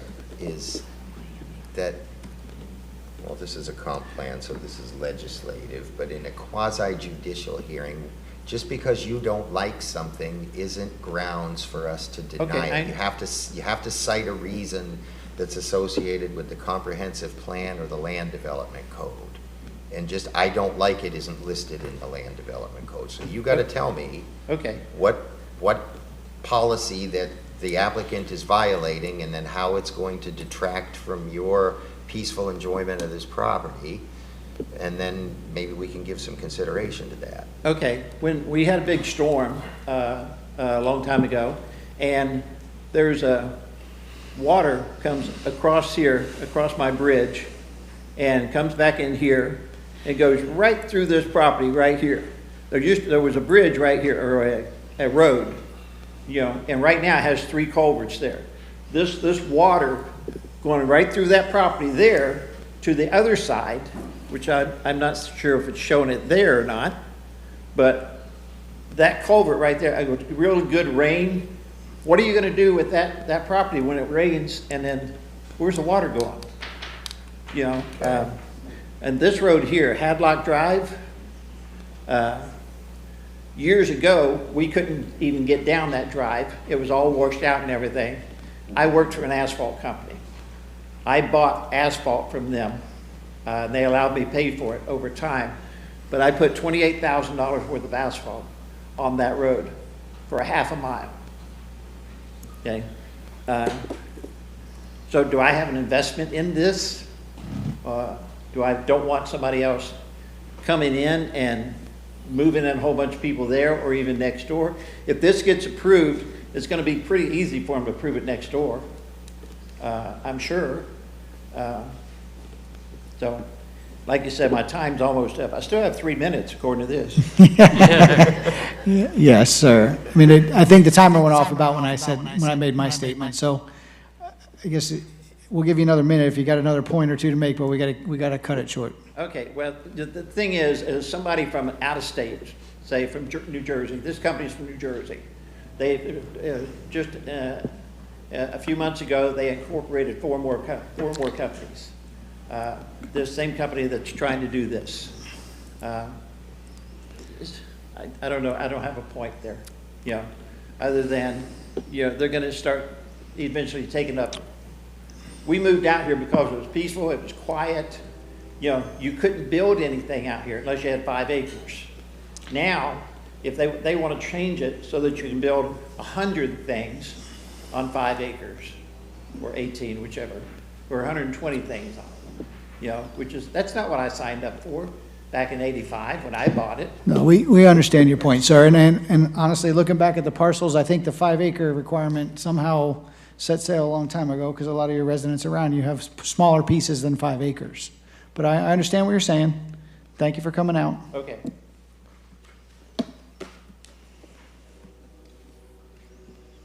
I still got 2 minutes. Oh, changed it on me. All right, thank you. Thank you. If there's anybody else other than, I see somebody coming up to the podium here. If there's anybody else, just please come sit up front so we can kind of expedite and keep things moving along here. My name is Kim Brierly. I live at 8946 Old Pasco Road. So I am just one property. I'm a girl, I'm directionally challenged. I gotta put myself in that. I'm sorry. I'm 2 properties south of that on Old Pasco Road. So, yeah. I have points I scribbled, and the obvious, I don't want to look at townhomes out of my backyard. I bought 5 acres in a rural area for a reason. I originally came down and moved to Lake Bernadette and then decided, no, I need 5 acres. So the expansion area, it's an expansion area to some people, but to other people, it's their life, their house, their yard where their grandkids play, and I don't want to see my home considered an expansion area. Notices in the mail, you know, that's subjective. It's the mail, whatever. Removal from a rural neighborhood protection area kind of negates the word protection. It's not protected if it can easily be removed. I didn't buy into that. And I have wetlands and cypress and a creek that run through my property and into the adjacent properties. And I like that. I don't like my flood insurance that I have to pay, and I can't imagine that a development of that is gonna make the creek any better for my property. As far as the townhomes go, townhomes just up the way were built as for rental straight off the bat. Just, I get more. I'm piggybacking on that. The rental properties, rental townhomes just up the way, kind of across from the Quail Hollow area, they were built just to be rentals. I feel like we're kind of being pushed out by smaller things that, you know, it's just not consistent. Like, I thought also, how are you going to make townhomes look consistent with the rest of the property? You can't, absolutely can't. And then I thought of something else that was brought up at an earlier one. What's to stop it from going, okay, well, next year, I think we need to make it a Res 9 and then go on from there, and then before you know it, it gets completely blown out of proportion. What I'm saying is there's a lot of factors to be determined, and I don't think that very many of my neighbors had an opportunity to be here, or they would have. A few of my neighbors are here. We're all not pleased about it, and if any of you live on acreage, just imagine if somebody built some townhomes right next door, Well- and that's what you had to look at. Well, keep in mind, and probably most importantly, that this will go back to, there is another public hearing after this. This does go to the county commission meeting. So you and your neighbors have a chance to be there and Absolutely. provide your feedback, and we appreciate you coming out. Thank you. And the way I found out was, from the developer sent a letter, and I'll be Notice. better prepared Okay. next time, but, When Very did good. you purchase your home there? I'm sorry, When did you purchase your home? in 2016. 2016, okay. Okay. But I didn't dive deep into all the county this and that's and everything else when I purchased it. I just knew it was a rural protected area. That's what I was told when I purchased it, which made me feel good and protected. So. Well, your wetlands are protected, be sure to that. They're category, I know. they're That category just 1 means they can't build wetlands. in my yard. Right. Can I ask a quick question? Do you recall that Old Pasco Road was a dirt road? I've been here for 20 years, but I do recall all of the Longhorn that was up the street, and the schools weren't right across the street when I purchased, and I'm slowly seeing it being chipped away, and, they're paving Paradise and putting up a parking lot. What I'm trying to get to here is that was a dirt road when I relocated to Pasco County, so I just want to let you all know that. Yeah. It was a dirt road. Yeah. From Old Pasco Road was from Wesley Chapel Boulevard Y'all can dirt it. all the way to 52. It was a dirt road. Right. Thank Okay. you. No, thank you. I appreciate it. I'll see y'all in January. All right. Who's, yeah, we can't speak from the audience, sir. Who's next? Nancy, you want to go next, or?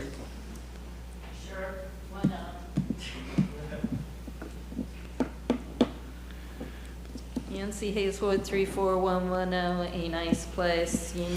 Protected areas are dear to my heart, so I can't let this go. I think the gentleman is correct. Once this gets started, they'll have sprawl. You could make a difference right here and put some conditions on it to make it balanced, since you've got the urban over the protected area. I'm not sure maybe a barn look would work, but how about the townhouses having balconies, a lot of landscaping, maybe 50-foot woods as a buffer around it would be nice, so that it blocks it from some of the people. Low lighting, covered walkways, gazebos. Let's do something nice for these people, since we're taking away something from them that they loved. Thank y'all. Oh, thank you. Right. Jen Kerouac, 15925 Green Glen Lane.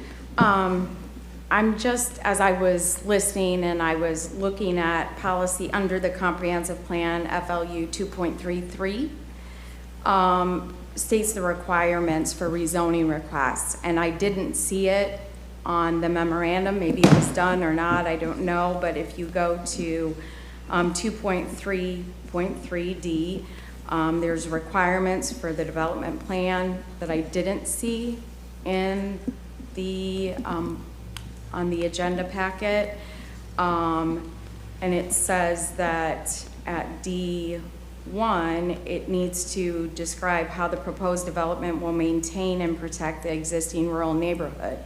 Under the rural protected areas, standards for review of rezoning requests, rural character areas, and rural neighborhood protection areas. So we wouldn't see that at this stage because it's a comp plan amendment. It's the point to be made is that we won't see it at all because they're asking to be removed from the area. If they were in the area, everything Jen is talking about would be applicable. But once we remove it from the area, if we remove it, Yeah, so the rural standards, then none of this would apply. I think that's the reason they're asking to remove it. There would still be buffering requirements and all that go along with a normal Euclidean zoning. To the point being that, I've been to a lot of these meetings, and not to cause a bunch of mess, right? I really am not. But I continue to hear existing homeowners, existing landowners state their concern because they purchased a home in a rural area with the understanding that as long as they lived in that home, that to some degree, their rights would be protected as well. And I know that I've heard a lot about, and I'm not the landowner that's moving to create this subdivision, you know, has rights as well. But as I come to many of these meetings, that is what I'm kind of hearing. And so where there is already a protection in place that these folks purchased with the understanding that this protection, you know, they're covered, their homes are covered. And as we continue to, as the gentleman put, you know, or Mr. Moody stated, you know, chipping away little by little, the more that they're kind of, you know, it seems as if their rights, you know, for their properties are not as important as the developer's rights and that particular landowner. It's landowner against landowner, and I think that that needs to be taken into consideration, especially when they purchased in an area that was protected. Thank you. Is anybody else? Is that all? And Barbara, do you want to come back up?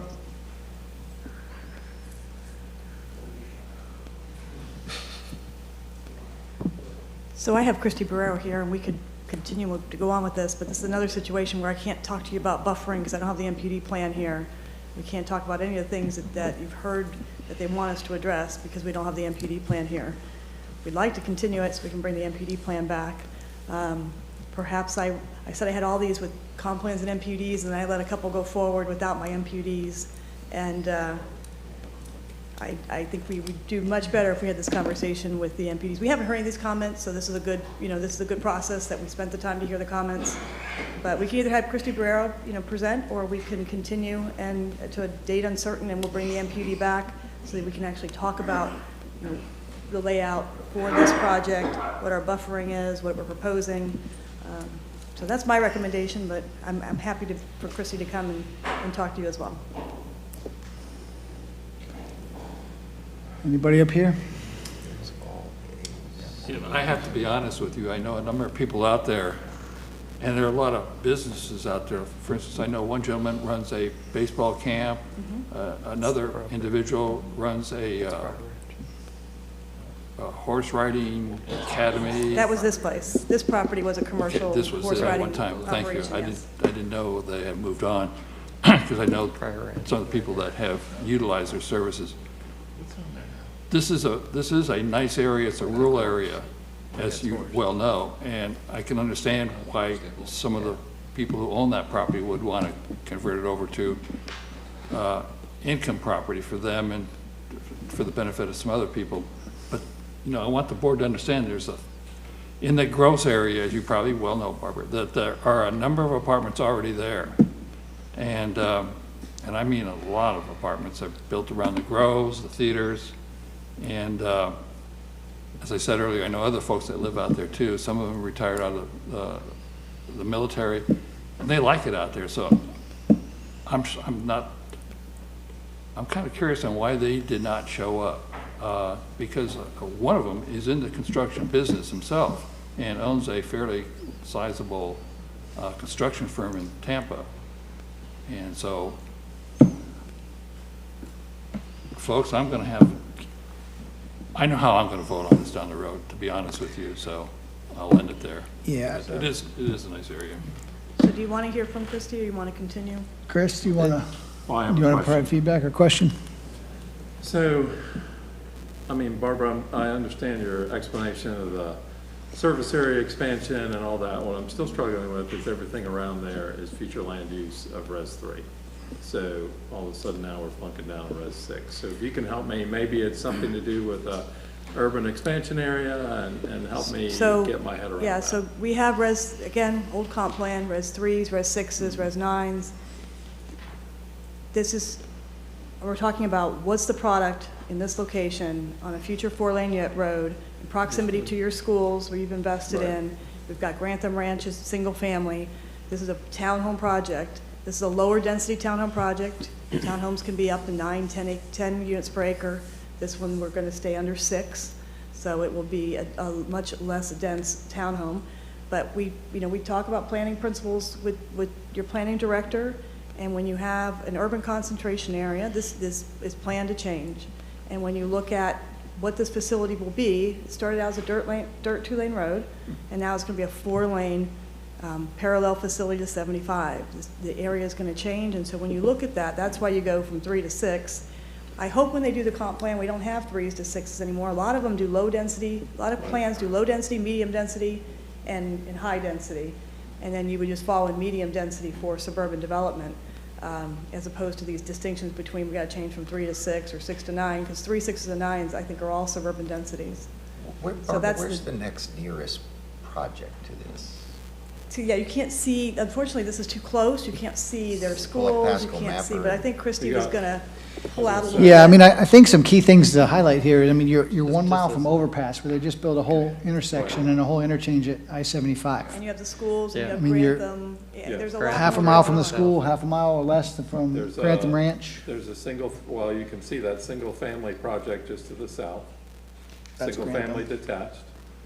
And then to the north, at the intersection. And is Grantham That's Cypress still Middle. a Res 3 That's the new ones. density? It is. Christy Brer with Height Design. Grantham is a Res 3 density. It's all single-family detached. That's on the south side. This is a little bit older map. I'm not sure if it's completed or, not, or if it's still under construction. You can see the school property on the west side of Old Pasco Road. And then as Mr. Williams was saying, farther north on Old Pasco is the Tampa Bay Country Club that's single-family detached as well. So as Barbara was mentioning, you know, the overpass intersection or interchange has just been constructed and opened. Old Pasco Road is going to be a 4-lane road, 124 feet in width. A lot of that right-of-way has already been purchased by the county. The county is also running utilities up Old Pasco Road for projects along 52. So this area, you know, as we were saying, is in the urban expansion area. It's also in the South Market area, which is supposed to be a high-density, high-intensity area. It seems odd that but it's because it's a parallel reliever to Interstate 75. So you have Old Pasco on the west, and you have McKendree Road on the east, and those are supposed to relieve the congestion on 75. And so in that corridor, it was always planned to have more intense, more dense development. I'd like to rebuild. You indicated that Old Pasco Road may alleviate some of the traffic on I-75. You have an RV park in there also. And the traffic, when there's an auto accident on the north of, say, Wesley Chapel Boulevard, the trucks will take the turnoff and they will go east and then head north. And I think it's, I apologize, can't remember. But anyway, I don't see the alleviation of traffic on Old Pasco Road until it is repaved and re-widened. And that's going to be, I've been told that's down the road, so whatever that means. Right, so that is the future plan for the road to be widened. It is in the comprehensive plan that its ultimate build-out will be 4 lanes. All of that takes time and money for that to occur, but that is the county's plan. Okay, so I think you just answered the question I was going to ask. I mean, is this funded on a 5-year CIP? Is there funding for this road, or is this just a road identified to be 4 lanes in the comp plan whenever we get around to it? I'm not aware of if it's funded or not. I do know that there are utilities that are actively being planned for this road. I assume it's going in at the same time. I spoke with Clay Watkins from Project Management. So it was originally on the CIP for the FY 2025 to 2034, but it was removed. So, but they haven't determined the next future for it, and I think it was funding issues. So, all right, so this is beyond 2034? Yeah, as of right now. Oh, wow. Because it was Probably going to be depends on sooner. development on that road. Okay. Are there other pending applications along Old Pasco Road at this time? Or other approved MPUDs or And which section, all the way up to North North flues, or? flues greater than Res 3? Well, within the rural area. How about Right, that? within that rural protection area. Which I'm trying to figure out how we even had a Res 3 in the rural protection Right, area. yeah. Well, that's That's the that's problem. yeah. correct. It's I not mean, your that's- fault, it's that's- not that's the a resident. Well, yeah, as I'm not well. blaming anybody. Agree with that. I'm Even not that. blaming anybody. How did you and make a Res 3 area rural either? Right. So, the rural protection area used to go all the way over. This is into- a sin of the past. I'm just trying to figure out how we best deal with it.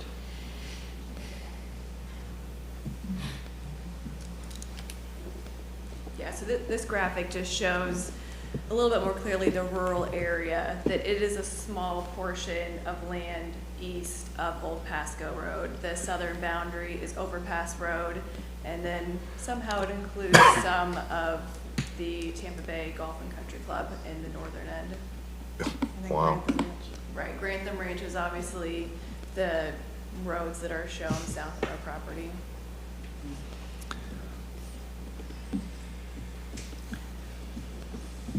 Yeah, I think that's the biggest issue, is trying to figure out how to deal with the sins of the past. Is the development on the north, is that developed as in compliance with Res 3 density? Which, Tampa Bay Golf. Tampa Yes. Bay? Somebody'd have to flip on the future land use. 55 and over. But, yeah, I would imagine it's Res 3 density. That predates 2006, though, too. Right, So before the rural area was even created. correct.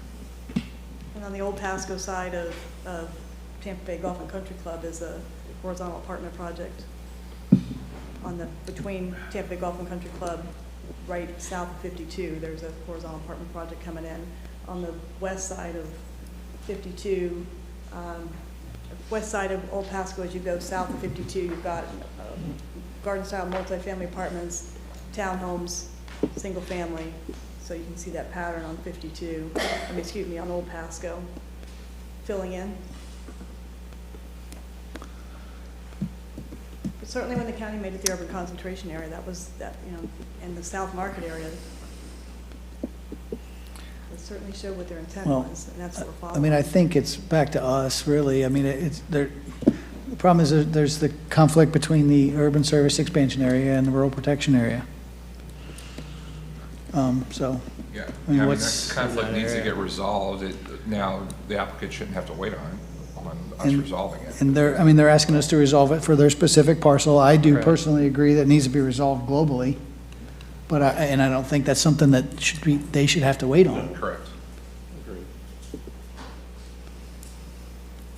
I mean, the urban service area through that corridor makes sense from a planning perspective. Yes, if you looked at it without having the rural and you said, what is this? With water and sewer and a 4-lane road is what's planned for it, and But You if I wouldn't say drove it's down rural. there today, that's not what I see. It's a 4-lane road on paper with no funding till at least 2034. And I'm sorry, how big is your, I know you can't answer from the audience if you'll just hold 5 acres? I see people that live on 5-acre tracts. I don't see townhomes. I see some single family, but at least it's developed in accordance with the existing underlying land use category, and now we're asking to increase that for a product that doesn't really seem to fit. And I mean, I'd be curious, if you had to stay in the rural protection area, you'd be required to try to preserve that character. I'm trying to figure out how you're gonna design a townhome to do that. I mean, If we gave you Res 6 and said, no, you're not out of the rural protection area, then what are you gonna do to help? I mean, the neighborhood to the south is within that rural protection area, and those are minimum lot size homes there. I mean, that's not, that neighborhood's not a rural neighborhood. no, it's not. Yeah. And that Well, was found consistent with I- those rural policies. I think the problem here is that we have to decide whether we're protecting something and I'm not saying anybody here is guilty of it, or the current Board of Commissioners, this was clearly something done in the past, but you go and you declare something, this is an area which is protected, oh, but I'll make an exception for you to come in and build a subdivision over here, and you to build some townhomes over here, and the only people not getting protection are the people that live there and have invested there for the long haul. Yeah. It should be, yeah, it should be removed all at once, or it should be. And I understand, of course, sometimes there's probably no explanation to the people that live in this area, but okay, there may be some justification that we start to chip away at the edges, but now we're chipping out of the middle. Well, Grantham We're chipped out of the poking a middle. hole in the middle. Well, Grantham chipped out of the middle. Or should have. I mean, Grantham's there, guys, and it went. Well, the okay, language it's to there. board. Was it Grantham exists. removed from the map? It doesn't look like it was removed from the map. There really are not regulations for the rural transition area in the comprehensive plan. There's not a lot of language. There's more of a definition for the rural area, which is the northeast Pasco area. But there's 3 other rural neighborhoods that there's minimal definition or guidelines for designs in the comprehensive plan. And we just took another, we took one out on the consent agenda today. Well, so you're looking at Grantham in 2015, when Grantham came in, it had the same issue. It had urban service area that was done after, urban concentration area that was done after the rural area. It was found consistent with that urban area. I mean, that's how that happened. Should have been fixed. Now, should it have come out? Yes, but it didn't. But it's certainly what that group did at that time was looked at the fact it was in the South Market area and the urban concentration area, and that came after, and they found it consistent with that. That's how that occurred. That wasn't done before the urban service area. That was done after the urban service area, that zoning. So that's how that happened. It wasn't just looking the other way. It was recognizing that it was in the urban concentration area. But the difference was, it was the future land use was Res 3. That's correct.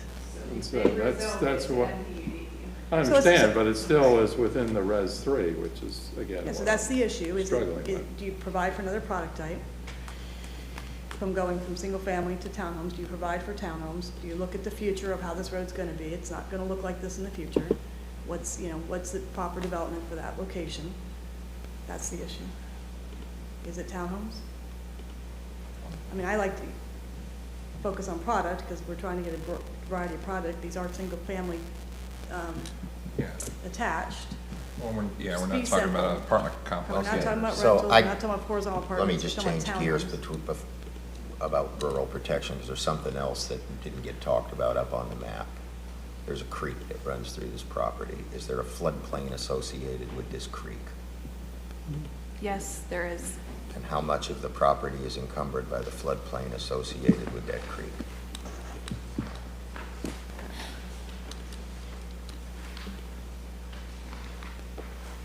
I'll give you a sneak peek at the zoning plan.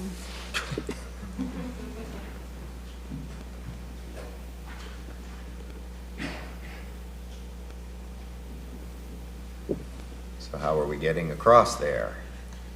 So this is flood zone AE, I believe. I don't know if it's in the floodplain, but it is a flood zone. And as one of the residents was saying, there are currently culverts under Hadlock Road. We will be modifying Hadlock to bring it to county standards and improving that for all of the neighbors when we do this project. So you'll be using Hadlock for your entrance, or entrance off of Hadlock, not Yes. entrance off Old Pasco. Yes. You know, also I recall, and I'm not sure, but part of this road, and I don't know if it's this specific road, but there are some private roads in this community also. I remember that from when a gentleman wanted, the same gentleman that wanted the baseball camp or learning center. A number of residents were opposed to him, and several indicated that the roads are private roads, so.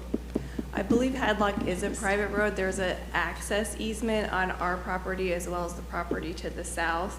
I believe that was done for the future expansion of this road to bring it up to county standards.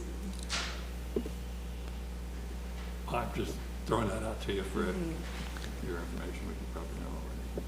Right, so we have a 35-foot access easement on our property. There's also one on the property just to the south of us.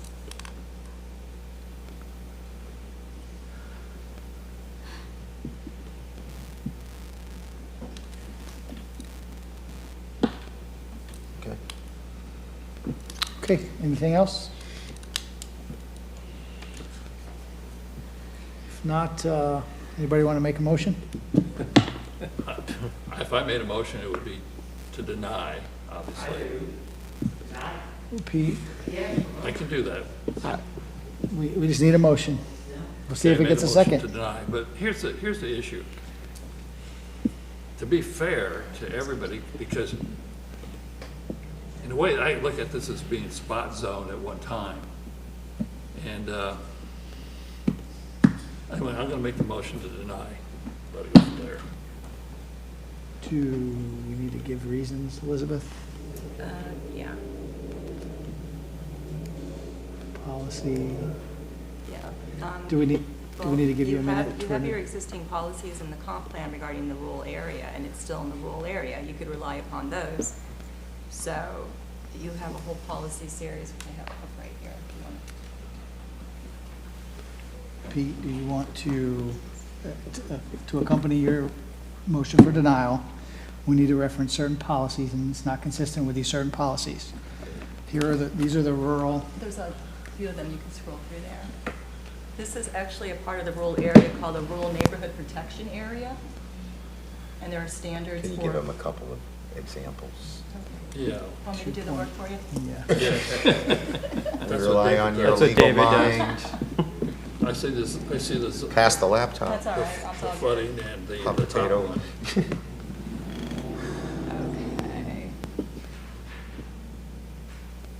Policy 2.3.2 would apply. And that is? That says establishment of rural neighborhood protection areas. Pasco County shall recognize the rural neighborhood protection areas as defined in map 2-13 rural areas as areas that include existing rural neighborhoods that deserve and require special protection from the intrusion of urban uses, densities, and intensities, which shall be minimized through the use of the standards and options for stepping down development and densities and transitioning of land uses, e.g. gradual reduction of intensities and uses, as well as additional buffer and setback standards in order to minimize visual and noise impacts on adjacent rural residential developments. Does that encompass what you're thinking of?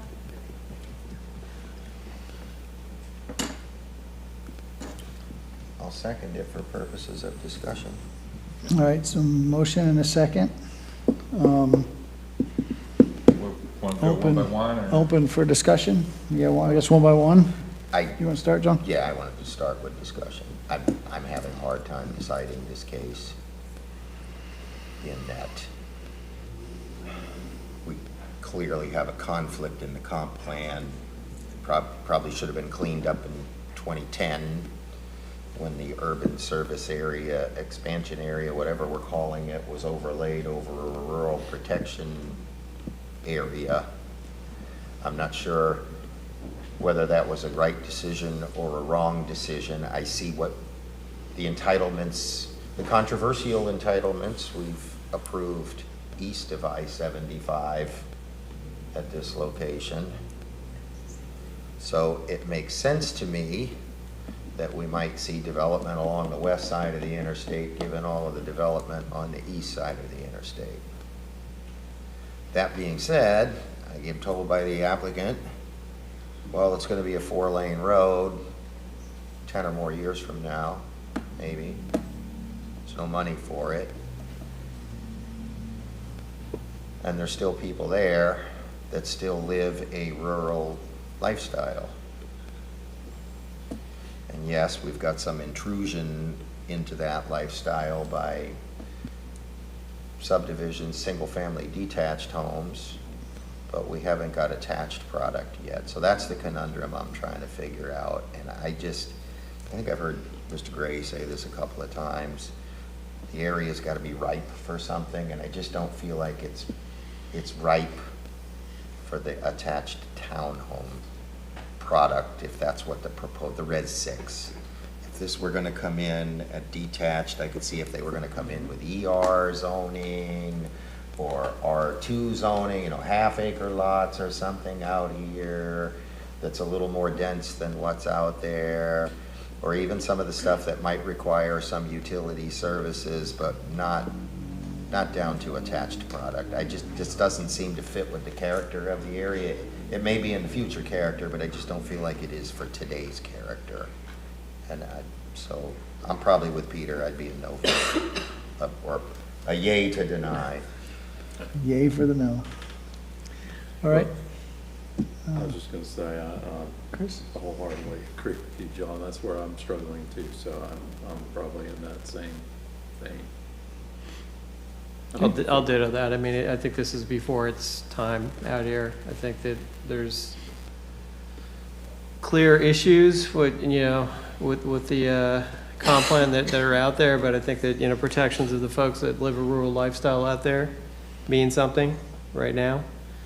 I think that this is ahead of it. This particular development's ahead of its time, so I wholeheartedly agree with what John said. Yeah, I think, like I said before, I think from a planning perspective, the urban corridor makes sense. And obviously, you want your densities closer to your major thoroughfares, because that's going to put less traffic on the local roads, trying to get to the 75s, the arterial stuff like 75. So I think that makes sense from a planning perspective. And I was really kind of wavering 50-50 on it because, this development probably will make sense at some point. This density will make sense at some point. But, I think you pushed me over the edge, John, with that last statement talking about, is it ready yet? And I think I tend to agree that it's probably not quite ready yet. Okay. I would definitely agree that there's going to be more concentration in this area going forward, and I think the urban concentration area makes sense for this area, but again, it's ahead of its time right now. Okay.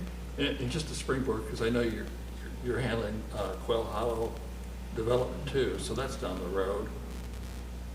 And if it were not for the old Pasco Road, and there's one place in it that's two lanes, and it is very crooked. It's right by the RV facility that's there, and